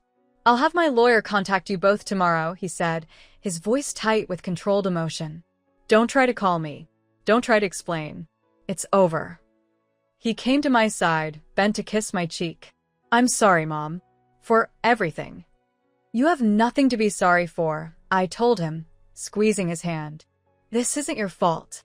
He nodded, then walked out without another glance at his father or wife. The front door closed behind him with a quiet finality. In the silence that followed, Vanessa was the first to recover. This changes nothing, she said, but her voice lacked conviction. Richard and I will still be together. We'll still go to Miami, start over. Richard was staring at the table, the full impact of what he'd done, what he'd lost, finally sinking in. The firm, he murmured. My son. Everything I've built. You still have me, Vanessa insisted, moving to his side. We'll figure this out. You have savings investments. Actually, I interrupted. He doesn't. At least, not as many as you think. Both their heads snapped up. What are you talking about? Richard demanded. While you were busy planning your escape to Miami, I was busy too, I explained. Moving assets, securing finances, protecting what's rightfully mine. You can't do that, Richard protested. Those are joint assets. Marital property. Some of them, yes. I acknowledged. Those will be divided in the divorce. But others, like my inheritance from my parents, the trust my grandfather established in my name, the separate accounts I've maintained since before our marriage, those are mine alone. I smiled thinly. You never did pay much attention to the financial details, Richard. Too busy with your drawings, your clients, your distractions. Vanessa turned on him, her expression hardening. You told me you were worth millions, that we'd have more than enough to start over. We will, Richard insisted, though doubt had crept into his voice. Margaret is bluffing. She couldn't have. Couldn't have what? I asked. Contacted our accountant? Reviewed our portfolios? Consulted with financial advisors? I've had months to prepare, Richard. Ever since that first dinner, when your mistress was kind enough to tip her hand. I stood, smoothing my dress. Now, I think we've had quite enough drama for one evening. I'd like you both to leave my house. Your house? Richard repeated incredulously. This is my house, too. Is it? I raised an eyebrow. Check the deed, darling. This house was purchased with my family's money, held in a trust established by my father. Your name isn't even on it. That was a slight exaggeration. The house was in both our names, but I knew Richard would never have bothered to verify the property details. His stunned expression confirmed it. You're lying, Vanessa accused, but uncertainty had crept into her voice. Am I? I shrugged. I suppose you'll find out soon enough. Now, I won't ask again. Get out. Richard stood shakily, looking around the dining room as if seeing it for the last time. In many ways, he was. Margaret, we need to talk about this rationally. We can come to an arrangement. The time for arrangements is past, I said firmly. You made your choice 3 years ago, when you began sleeping with our son's wife. Now you'll live with the consequences. Vanessa grabbed her purse, her movements jerky with anger. This isn't over, Margaret. For you it is, I replied calmly. By this time tomorrow, every society matron in Boston will know what you've done. Every potential wealthy husband will be warned. Your playbook has been exposed, Vanessa. Your game is finished. She advanced on me, fury blazing in her eyes. You vindictive old bitch. You think you've won? You've lost your husband. Your family is in shambles, and you're standing here acting triumphant? You're pathetic. I met her gaze, without flinching. I haven't lost anything worth keeping. And, unlike you, I still have my dignity, my integrity, my son's love and respect. Something in my calm demeanor must have unsettled her, because she took a step back. Come on, Richard. Let's go. Richard hesitated, looking at me with a mixture of anger, fear, and most surprisingly, a hint of admiration. You planned this all along, didn't you? From that very first night. I protected what's mine, I said simply. Something you should have thought about before you tried to take it from me. They left together, Vanessa storming ahead, Richard following like a man walking to his execution. The front door slammed behind them, echoing through the suddenly empty house. I stood in the dining room, surrounded by the evidence of my meticulous planning, the remnants of our uneaten dessert, the wreckage of 43 years of marriage. And for the first time since Vanessa had whispered those poisonous words in my ear, I allowed myself to feel the full weight of what had happened. The betrayal, the loss, the end of the life I'd thought I was living. I sank into my chair, picked up my untouched wine glass, and drank deeply. Then I did something that surprised even me. I laughed. Not a hysterical laugh, or a bitter one. A genuine laugh of release, of freedom, of strength discovered in the crucible of betrayal. Because despite everything, despite the pain and humiliation, despite the end of my marriage, Despite the scandal that would inevitably follow, I had won. Not just the battle against Vanessa's machinations, but the war against my own fears of irrelevance, of replacement, of becoming the discarded wife. I had proven to myself, and to everyone who mattered, that Margaret Whitley was not a woman to be underestimated, not a woman to be pitted, not a woman to be cast aside. I was still laughing when my phone rang. Elaine. It's done, I told her without preamble. How bad? She asked.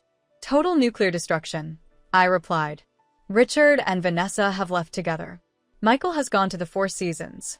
I'm alone in the house with an uneaten lemon tart and 4 decades of memories. Do you want me to come over? Concern colored her voice. No, I said, surprising myself again. I'm actually okay. Better than okay. Margaret Whitley, Elaine said, a smile in her voice. You magnificent warrior. I never doubted you for a second. Liar, I accused fondly. You thought I'd crumble. Maybe for a minute, she admitted. But then I remembered who I was dealing with. The woman who organized the most successful charity auction in Boston history while 9 months pregnant. The woman who stood by me through my own divorce hell. The woman who built a life while supporting a husband's career and raising a son. Her words warmed me, reminding me of who I was beyond Richard's wife, or Michael's mother. Thank you, Elaine, I said softly, for everything. Don't thank me yet, she replied. The real work is just beginning. Divorce filings, asset divisions, damage control for the firm, support for Michael. It's going to be a long road. I've always been good at endurance, I said. And this time, I'm running towards something, not just trying to keep up. After we hung up, I cleared the dining table slowly, methodically, wrapped the uneaten food, washed the dishes, polished the crystal glasses, returning order to my world, one small action at a time. When everything was clean and put away, I poured myself another glass of wine and carried it upstairs. Not to the master bedroom I'd shared with Richard for decades, but to the guest room at the opposite end of the hall. A room that would become mine alone. I'd deal with Richard's things tomorrow. His clothes, his toiletries, the physical evidence of our shared life. Tonight, I needed space uncomplicated by memories. As I settled onto the guest room bed, sipping my wine and watching the moonlight cast shadows on the unfamiliar ceiling, I realized that for the first time in years, perhaps decades, I was truly free. Free to redefine myself. Free to build a life based on my own desires, not the expectations of others. It was terrifying, exhilarating, necessary. I slept more soundly that night than I had in months.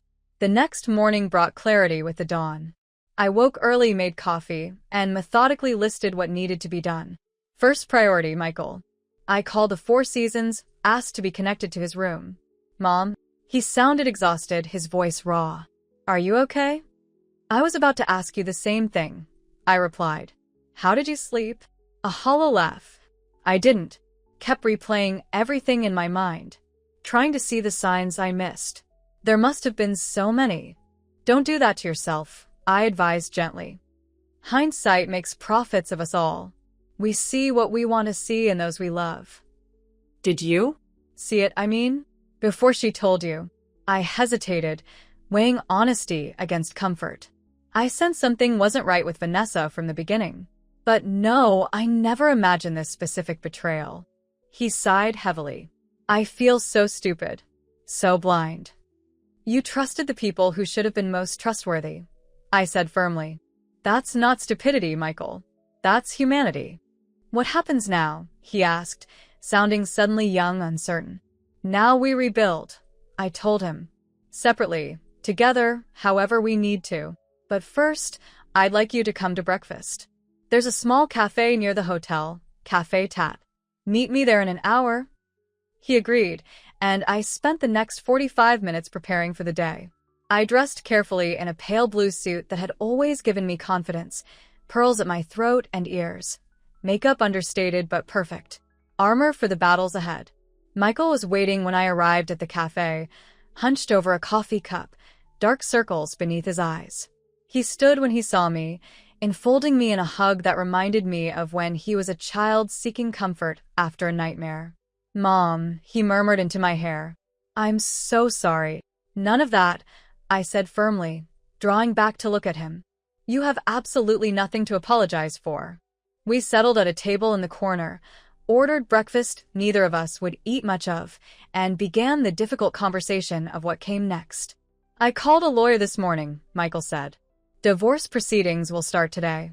The prenup should make it relatively straightforward. And the firm? I asked carefully. He sighed, running a hand through his hair. I can't work with him, Mom. Not after this. But the firm is my life too. My career, my designs, my clients. What if you didn't have to choose? I suggested. What if there was a way for you to stay and for Richard to step back? Michael looked up sharply. What are you thinking? I'm thinking that Richard's position has been significantly weakened, I explained. The board is aware of financial irregularities. His personal reputation is about to take a serious hit when this becomes public, which it will, inevitably. And you, my dear, are the future of Whitley and Associates. The young, brilliant architect bringing the firm into the modern era. Understanding dawned in his eyes. You want me to push him out. I want you to claim what you've earned. I corrected gently. What you deserve.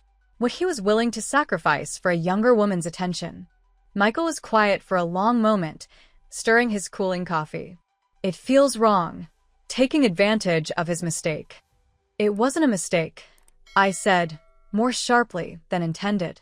A mistake is forgetting an anniversary or saying something thoughtless in anger. What Richard did was a calculated betrayal of you, of me, of the family we built, of the firm itself. You're right, he acknowledged. I know you're right. It's just he's still my father. I reached across the table, covering his hand with mine. And he always will be. But that doesn't mean you need to sacrifice your future for his poor choices. By the time we finished breakfast, Michael had a plan. He would meet with the board that afternoon, present what he knew about the financial irregularities, and propose a restructuring that would essentially demote Richard to a figurehead role while Michael took over day-to-day operations. It was ruthless. It was necessary. It was business. What about you? Michael asked as we prepared to leave. What will you do now? I smiled, a genuine smile that surprised both of us. I'm going to live, Michael. On my terms, for the first time in decades. He hugged me again, tighter this time. I love you, Mom. I don't know how you stayed so strong through all this. I had something worth fighting for, I told him. My son, my dignity, my future. As Michael headed to his meeting with the board, I had an appointment of my own to keep. Patricia Langley was waiting for me at the Boston Herald offices, curious about the cryptic call I'd made days earlier. Margaret, she greeted me warmly, ushering me into her private office. You look different. Formidable. I feel different, I admitted, taking the offered seat. My life has changed rather dramatically in the past few days. Do tell, she said, journalist's instinct clearly sensing a story. So I did. Not the entire sordid tale, but enough. I outlined Vanessa's history of marriage and financial fraud. Her targeting of wealthy families, her previous false pregnancy claims, the evidence I'd gathered with Jack Donovan's help. This is explosive, Patricia said when I finished. But Margaret, are you sure you want this public? The scandal will touch you too. And Michael? I'm aware, I said calmly. But Vanessa needs to be exposed before she targets another family.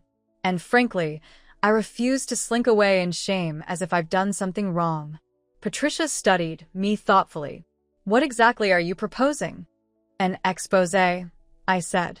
Not a tabloid scandal, but a serious investigation into marriage fraud, financial predators who target wealthy families, the vulnerability of successful men to certain types of manipulation. With Vanessa as the centerpiece, Patricia concluded. With Vanessa as an example. I corrected. One of many, I'm sure. Patricia leaned back, considering. It's an interesting angle. We could approach it as a public service piece. Warning signs. Protection strategies. Expert commentary. Exactly, I nodded. And if Vanessa's history happens to be thoroughly documented in the process? A slow smile spread across Patricia's face. "You are not the same Margaret Whitley who organized the museum benefit last spring. That woman would never have suggested something so ruthlessly strategic. That woman believed her husband loved her." I replied simply. "This one knows better." By the time I left Patricia's office, the wheels were in motion. The story would run in Sunday's edition, a feature in the lifestyle section on marriage predators, the hidden threat to family wealth. Vanessa would be Woman A, technically anonymous, but with enough specific details that anyone who knew us would recognize her immediately. It was calculated. It was merciless. It was justice. My next stop was the law offices where Elaine had arranged for me to meet with her former protege, Anthony Carvalho. Despite being only 40, Anthony had already established himself as one of Boston's most effective divorce attorneys, particularly for high-net-worth clients facing complex financial situations. "Mrs. Whitley," he greeted me, rising from behind an imposing desk. "Elaine has told me quite a bit about your situation." "I imagine she has," I replied, taking the offered seat. "And please call me Margaret." For the next 2 hours, we discussed strategy, assets, evidence, and potential outcomes. The picture Anthony painted was both better and worse than I'd expected. Better, because Richard's affair with our daughter-in-law, especially combined with the financial irregularities at the firm, put me in an extremely strong position for the divorce settlement. Massachusetts was a no-fault divorce state, but infidelity and financial misconduct still carried significant weight when it came to asset division. Worse, because extricating myself from 43 years of entangled finances, property, and social connections would be complex, lengthy, and painful. "The good news," Anthony concluded, "is that you've already taken steps to protect your separate assets. The bad news is that the joint assets, which constitute the bulk of your marital estate, will require careful negotiation." And Richard? How is he likely to respond? Anthony consulted a note on his desk. "According to my sources, he's already retained counsel. Gerald Michaels." I nodded, unsurprised. Gerald was known for aggressive tactics and high fees. "So, he's preparing for battle." "It appears so," Anthony agreed. "But I suspect his position will weaken considerably once the story breaks on Sunday. Men like Richard value their public image. The humiliation of being exposed as the victim of a younger woman's manipulation." "He wasn't a victim," I interrupted sharply. "He was a willing participant." Anthony inclined his head. "Of course." Poor choice of words. What I meant was that once the public narrative forms, once he's seen as the aging architect who threw away his family for a known con artist, he may become more amenable to a quick, quiet settlement. I considered this. And if he doesn't? A thin smile crossed Anthony's face. "Then we're prepared for war. And with respect, Margaret, I think you are too." By the time I left Anthony's office, the initial divorce papers had been drawn up, ready to be served to Richard the following morning. It felt both surreal and strangely anticlimactic, 43 years of marriage reduced to legal documents and asset spreadsheets. As I stepped outside into the late afternoon sunshine, my phone rang. "Michael." "It's done," he said without preamble. "The board voted unanimously. Dad's been removed as managing partner, retained only as a founding consultant. I'm taking over operations effective immediately." I closed my eyes briefly, absorbing the news. How did he take it? "He wasn't there," Michael replied. "Couldn't face them, I guess. The chairman's calling him now." "Are you okay?" I asked, hearing the strain in my son's voice. A long pause. "I don't know what I am, Mom." "Relieved? Devastated? Angry? All of it, I suppose." "That sounds about right," I said softly. "It's going to be a process, Michael. For both of us." "Have you heard from him? Or her?" "No," I said. "But I haven't been home. I've been meeting with the divorce attorney." Another pause. "So it's really happening. You and Dad after all these years." "It happened the moment he chose her," I said gently. "We're just making it official now." After we hung up, I stood on the sidewalk, suddenly uncertain where to go. The house didn't feel like home anymore. A hotel seemed too impersonal, too transient for what I was experiencing. On impulse, I called Elaine. "My guest room is yours for as long as you need it," she said immediately. "Though knowing you, that won't be long. I smilede her perception. Just until I figure out next steps. I can't stay in that house, Elaine. Not with all those memories." "Of course not," she agreed. "You need a fresh start. A place that's yours alone."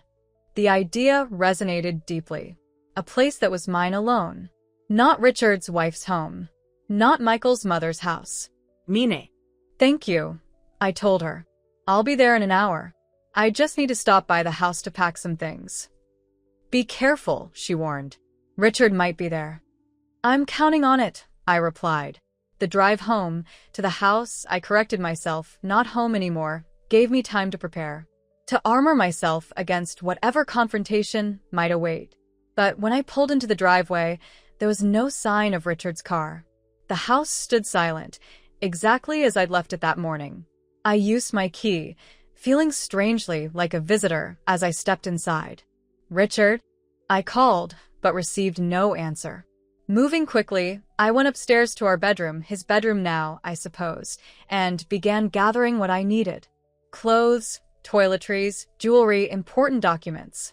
Enough for a few days at Elaine's while I figured out more permanent arrangements. I was just zipping my suitcase when I heard the front door open and close. Margaret. Richard's voice, tentative, unfamiliar.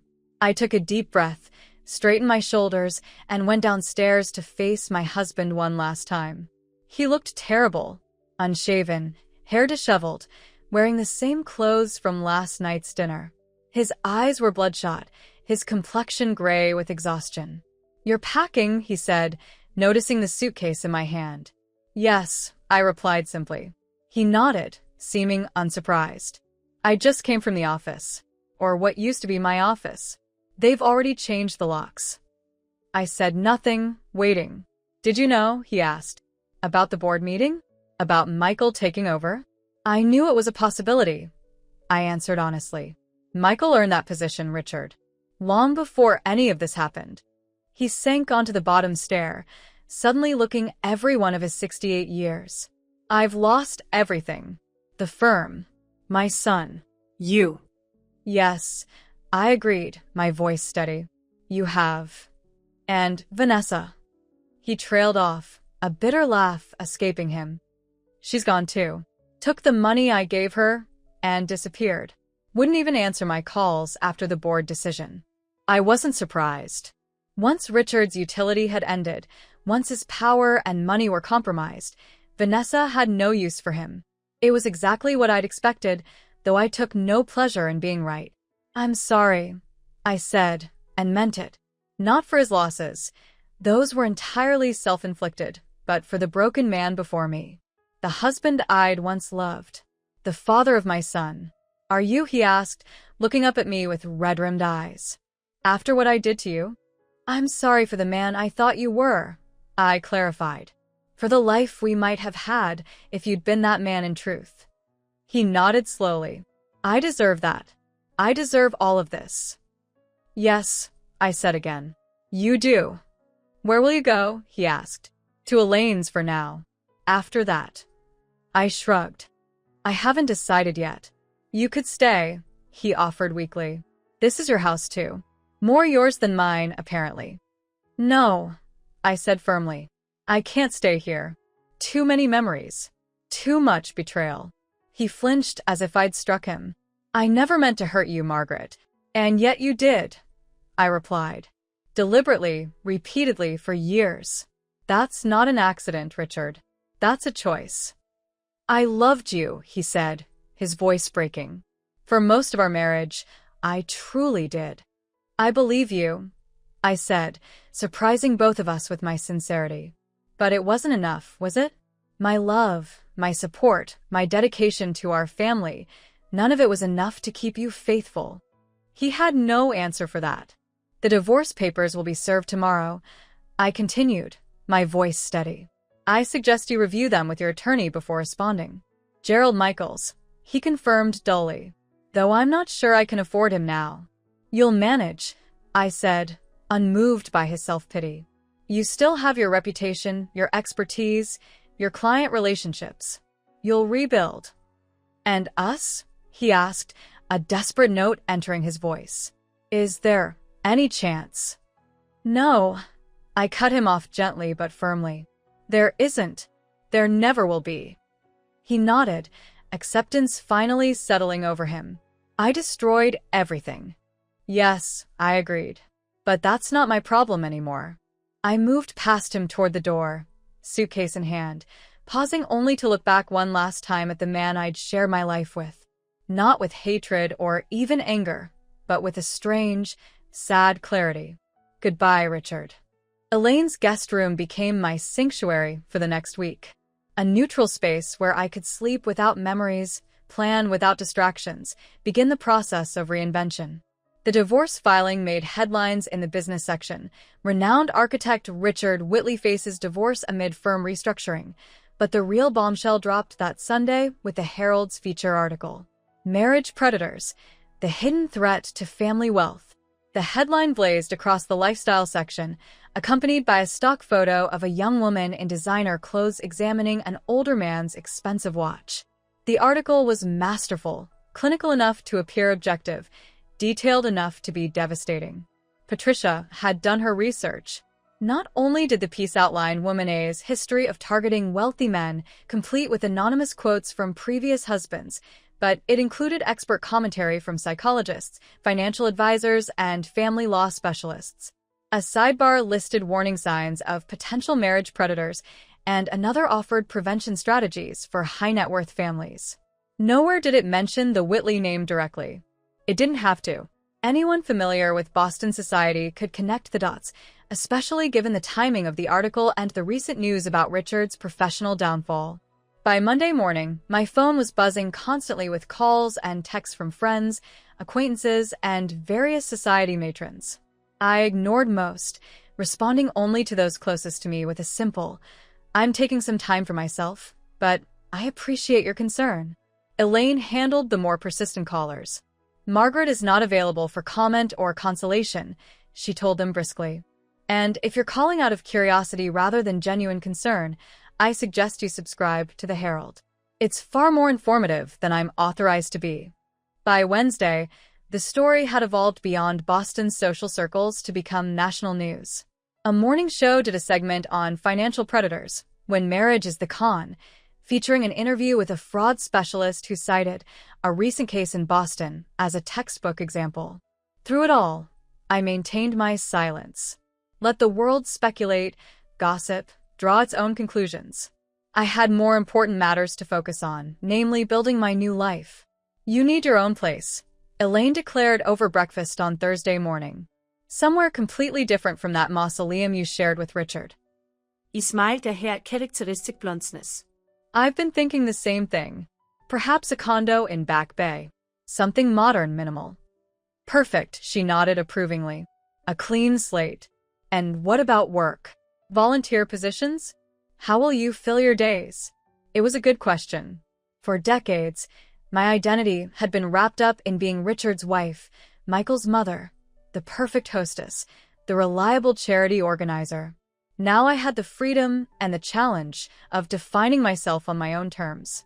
"I've been considering joining the museum board," I said, the idea crystallizing as I spoke. "Not just as a volunteer coordinator, but as a full member.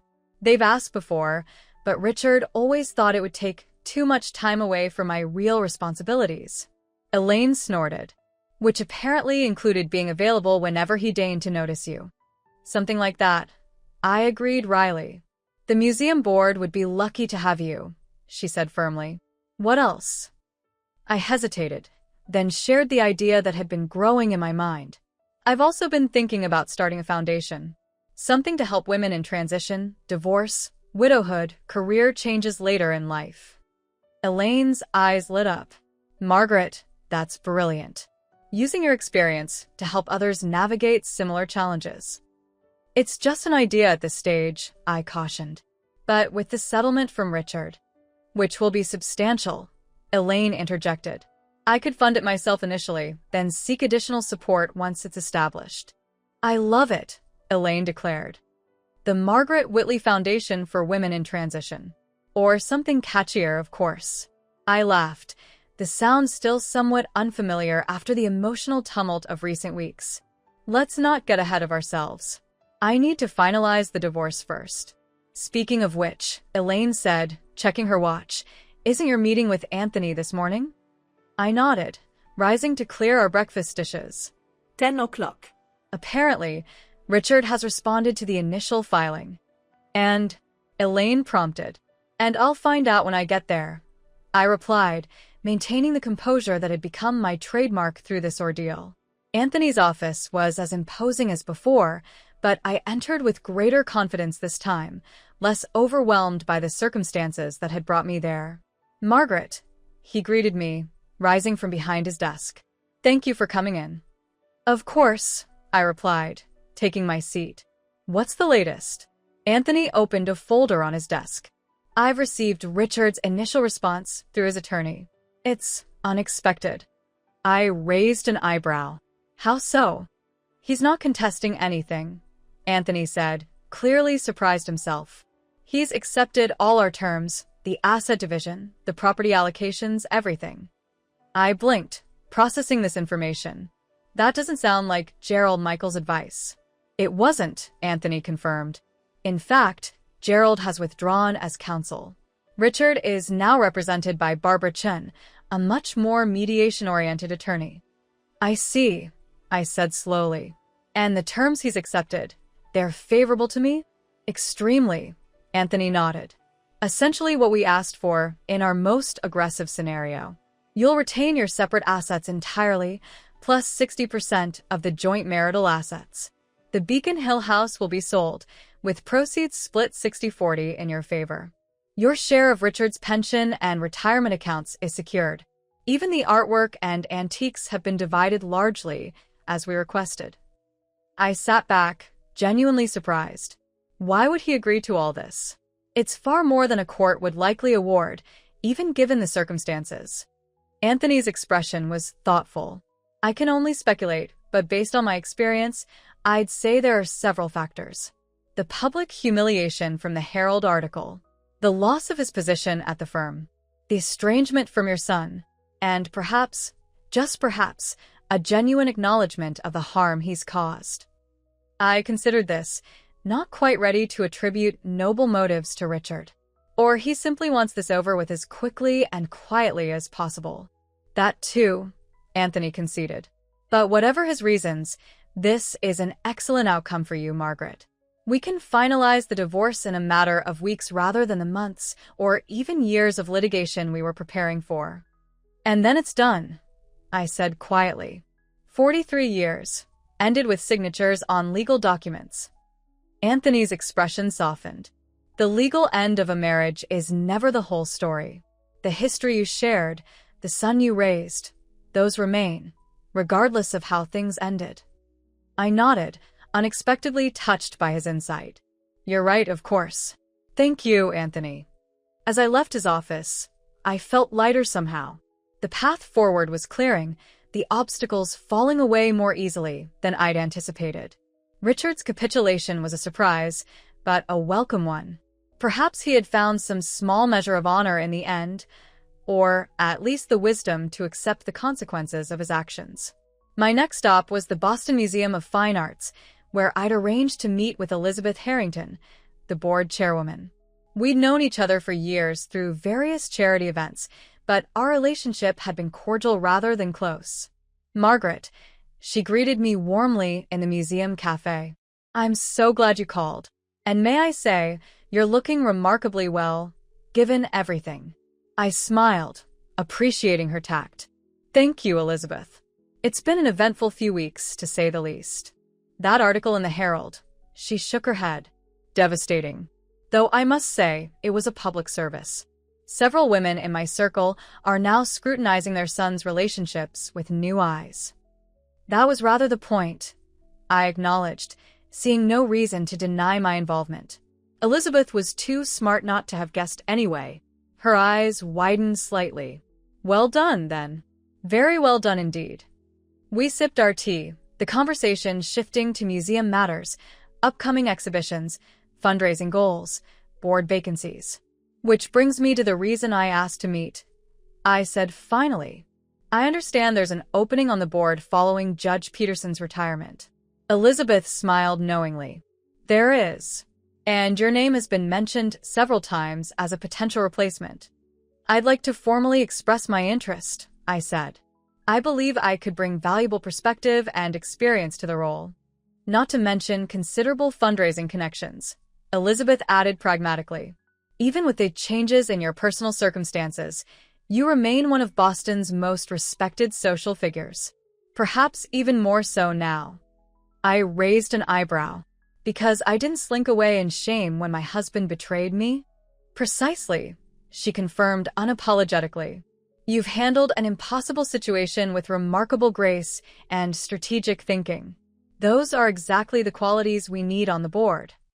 By the time we finished our tea, Elizabeth had all but guaranteed my appointment at the next board meeting. It wasn't charity or sympathy, it was recognition of what I could contribute. And that made all the difference.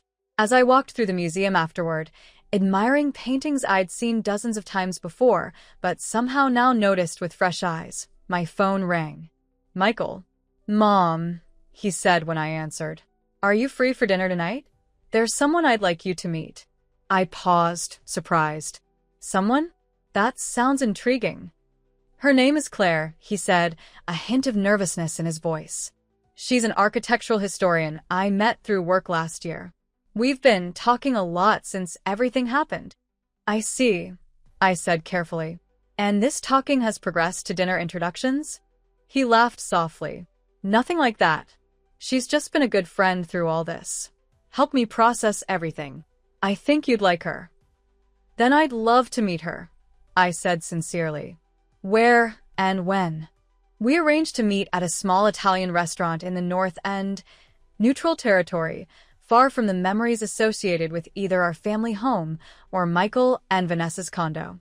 I spent the afternoon at Elaine's, changing into a simple black dress that was elegant without being intimidating.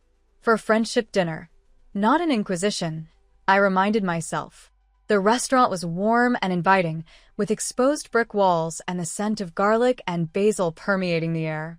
Michael was already waiting at a corner table, rising when he saw me approach. Mom, he embraced me warmly. You look great, as do you, I replied, noting with relief that the shadows beneath his eyes had lightened. Much better than last week. I feel better, he admitted. Taking over at the firm has been challenging but good. Keeps my mind focused. And your friend? I asked, glancing around the restaurant. Claire's just parking, he explained. She should be here any. Ah, there she is. I turned to see a woman approaching our table. Not at all what I'd expected. Where Vanessa had been all blonde glamour and calculated sex appeal, Claire was different in every way. Shorter, cuvia, with curly brown hair cut in a practical bob. Glasses perched on a nose sprinkled with freckles. An intelligent face with laugh lines around her eyes that suggested she smiled often and genuinely. Dr. Claire Lewis, Michael introduced her. My mother, Margaret Whitley. Mrs. Whitley, she extended her hand, her grip firm and confident. It's a pleasure to meet you. Michael speaks very highly of you. Please call me Margaret, I replied, already warming to her directness. And the pleasure is mine. Over dinner, I observed them together. Not romantic, at least not yet, but comfortable. They shared a common language of architecture and history, finishing each other's sentences when discussing the renovation of a historic building, debating preservation techniques with good-natured intensity. Most importantly, Claire treated Michael with respect, as a colleague, a friend, an equal. There was none of Vanessa's subtle undermining, none of the barely concealed manipulation. Just genuine interest and honest conversation. Claire's been helping me document the firm's historical projects, Michael explained over dessert. We're creating an archive of my grandfather's and father's work, including your father's early innovations, Claire added, turning to me. Michael tells me you were instrumental in supporting Richard when he was developing his signature approach to sustainable urban design. I blinked, surprised that Michael had shared this aspect of our family history. I was just doing what partners do, listening to his ideas at 2 a.m., bringing coffee during all-nighters, reassuring him when critics didn't understand his vision. That's not just anything, Claire said firmly. That's collaboration, even if your name wasn't on the blueprints. The archive will reflect that contribution. Michael nodded agreement. It's important that the firm's history is accurate and complete, including everyone who shaped it. I felt a rush of warmth toward my son, toward this straightforward woman who saw value in the invisible work of support and nurturing. Perhaps Michael had learned something valuable from the disaster of his marriage after all, how to recognize authentic partnership. After dinner, as Claire excused herself to use the restroom, I took the opportunity to speak privately with Michael. She's lovely, I said simply. He smiled, relief evident in his expression. You think so? Not as glamorous as. Thank goodness for that, I interrupted gently. Glamour is overrated. Substance, intelligence, genuine warmth, those are the qualities that last. Michael nodded slowly. I'm learning that. The hard way, unfortunately. The hard lessons are often the most valuable, I told him. And for what it's worth, I think Claire values you for exactly who you are. His smile widened. We're just friends, Mom. But yeah. She does. Friends is a good place to start, I said. The best relationships are built on friendship first. Like you and Dad were? He asked, then immediately looked stricken. I'm sorry. That was thoughtless. No, I said, reaching for his hand. It's a fair question. And yes, your father and I were friends first. We built a life together based on mutual respect and shared goals. That was real, Michael, even if the ending wasn't what I'd hoped for. Do you think you'll ever? He trailed off, uncertain how to phrase the question. Ever trust again? Love again? I supplied. I don't know, but I'm not closing any doors. My life isn't over because my marriage is. Claire returned then, and the conversation shifted back to lighter topics. By the time we said our goodbyes outside the restaurant, I felt more hopeful for Michael's future than I had in weeks. He would heal from this betrayal. He would rebuild his life, wiser and stronger for the experience. As would I. The next month passed in a whirlwind of activity. The divorce was finalized with surprising speed, given Richard's continued acquiescence to all terms. The Beacon Hill house went on the market and sold within days, Boston's luxury real estate market apparently unaffected by economic fluctuations. I found a sleek, modern condo in Back Bay with floor-to-ceiling windows overlooking the Charles River, the complete opposite of the traditional Beacon Hill brownstone I'd shared with Richard. No antiques, no Persian rugs, no heavy draperies. Instead, I furnished it with contemporary pieces in shades of gray, white, and pale blue. Clean lines, open space, room to breathe and think. My appointment to the museum board was confirmed unanimously. I threw myself into the role with enthusiasm, bringing fresh ideas for community outreach and educational programming. The other board members, initially perhaps expecting the traditional society matron focused solely on fundraising galas, were pleasantly surprised by my substantive contributions. And then there was the foundation. What had begun as a vague concept solidified into a clear vision, the New Chapter Foundation, dedicated to supporting women over 50 navigating major life transitions. Divorce, widowhood, empty nest, career changes, all the seismic shifts that could either devastate or liberate, depending on the resources and support available. I hired a small staff, established an advisory board of experts in relevant fields, and began developing programs. Financial literacy workshops, legal clinics, peer support groups, professional reinvention resources. Everything I wished I'd had access to when my own world imploded. Through it all, I maintained radio silence with Richard. The divorce was handled entirely through our attorneys. I heard about him occasionally from Michael, who had established a carefully defined professional relationship with his father. Richard had accepted his reduced role at the firm, working only with long-standing clients who specifically requested him. He'd moved to a small apartment in Cambridge, sold his sports car, started seeing a therapist. I took no pleasure in his diminished circumstances, but neither did I feel responsible for them. He had made his choices. Now he was living with the consequences. As for Vanessa, she had indeed disappeared after the Herald article, reportedly leaving Boston altogether. Michael had filed for divorce citing abandonment, and given her failure to respond to any legal notices, the proceedings were moving forward uncontested. Her systematic extraction from our lives was nearly complete. Nearly, but not entirely. 6 months after that fateful family dinner, as I was preparing for the New Chapter Foundation's inaugural fundraising event, I received an unexpected letter. No return address, postmarked from Miami. I recognized the handwriting immediately. Sitting at my new desk overlooking the river, I opened the envelope with steady hands and unfolded a single sheet of expensive stationery. Margaret, you won. I underestimated you. A mistake I won't make again. But know this, I'm not finished. Not with you, not with your family, not with what you took from me. Enjoy your victory while it lasts. Old witch. We'll meet again. I read the letter twice, marveling at its audacity, its delusional perspective. Vanessa still saw herself as the wronged party, still believed she was entitled to what she'd tried to steal. For a moment, I considered what she might be planning. Another attack on my family? A public smear campaign? Some new scheme to extract money or revenge? Then I laughed, the sound echoing in my modern, sunlit space. I wasn't afraid of Vanessa anymore. Wasn't afraid of anything, really. The worst had already happened. My marriage had ended, my family had fractured, my entire identity had been dismantled and rebuilt. And I had survived. More than survived, I had thrived. I folded the letter and placed it in my desk drawer. Not because I intended to do anything with it, but as a reminder. A reminder of how far I'd come. A reminder never to underestimate my own strength, my own capacity for reinvention. If Vanessa did return someday, if she did attempt some new attack, she would find a very different Margaret Whitley waiting for her.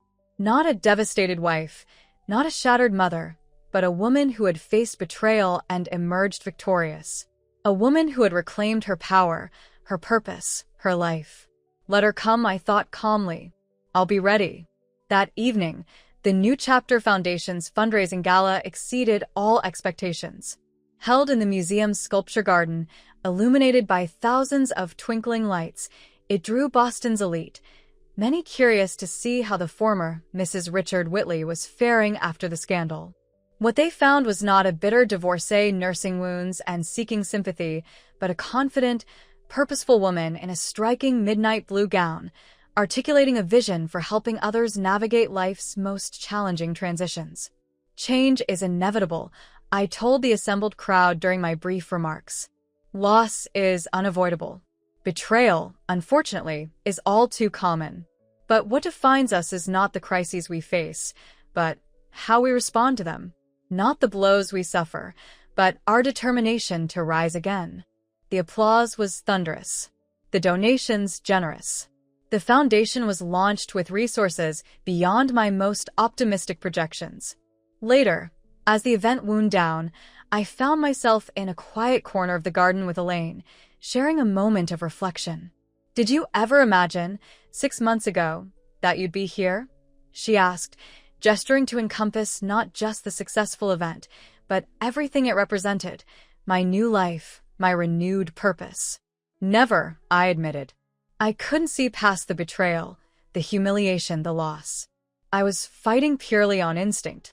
"Some instinct," she said admiringly. "You dismantled your opponents with surgical precision." I smiled, thinking of the journey that had brought me here.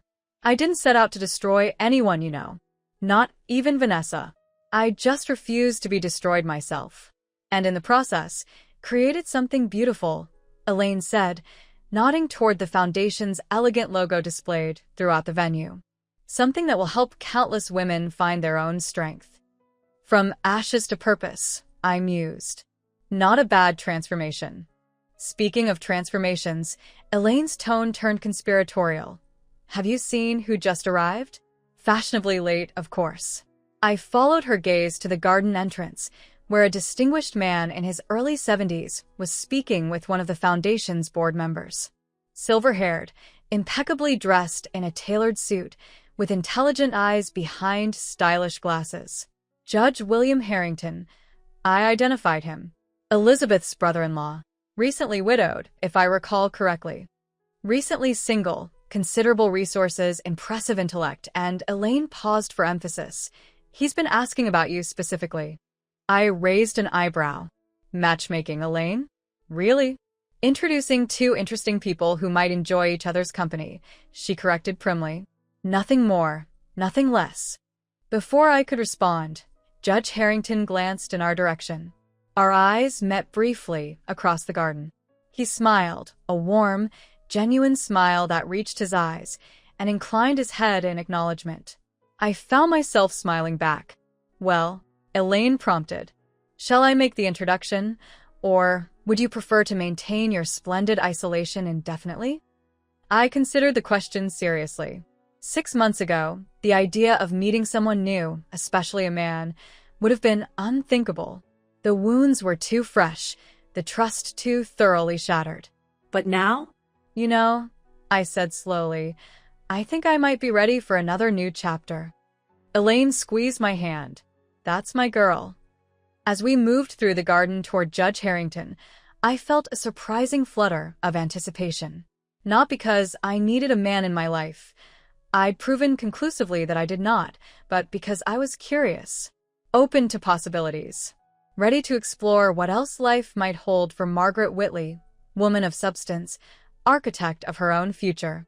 When the daughter-in-law who would later betray me whispered those poisonous words in my ear, "I'm pregnant with your husband's baby, you old witch," she thought she was destroying me. She thought I would crumble, disappear, fade away in shame and heartbreak. Instead, her cruel attempt to shatter me became the catalyst for my rebirth. Her words, meant to diminish me, ultimately revealed my true strength. That night in my kitchen, I had laughed in the face of her threat. 3 days later, I began the systematic dismantling of her schemes. And 6 months after that, I stood triumphant, not just surviving, but flourishing in ways I never could have imagined while trapped in the cocoon of my marriage. The old witch, it turned out, had one hell of a broom, and I was just learning how high it could fly. If you've made it to the end of my story, don't forget to subscribe and comment below with a time when someone underestimated you and lived to regret it. This old witch has plenty more stories to share, and trust me, they only get juicier from here.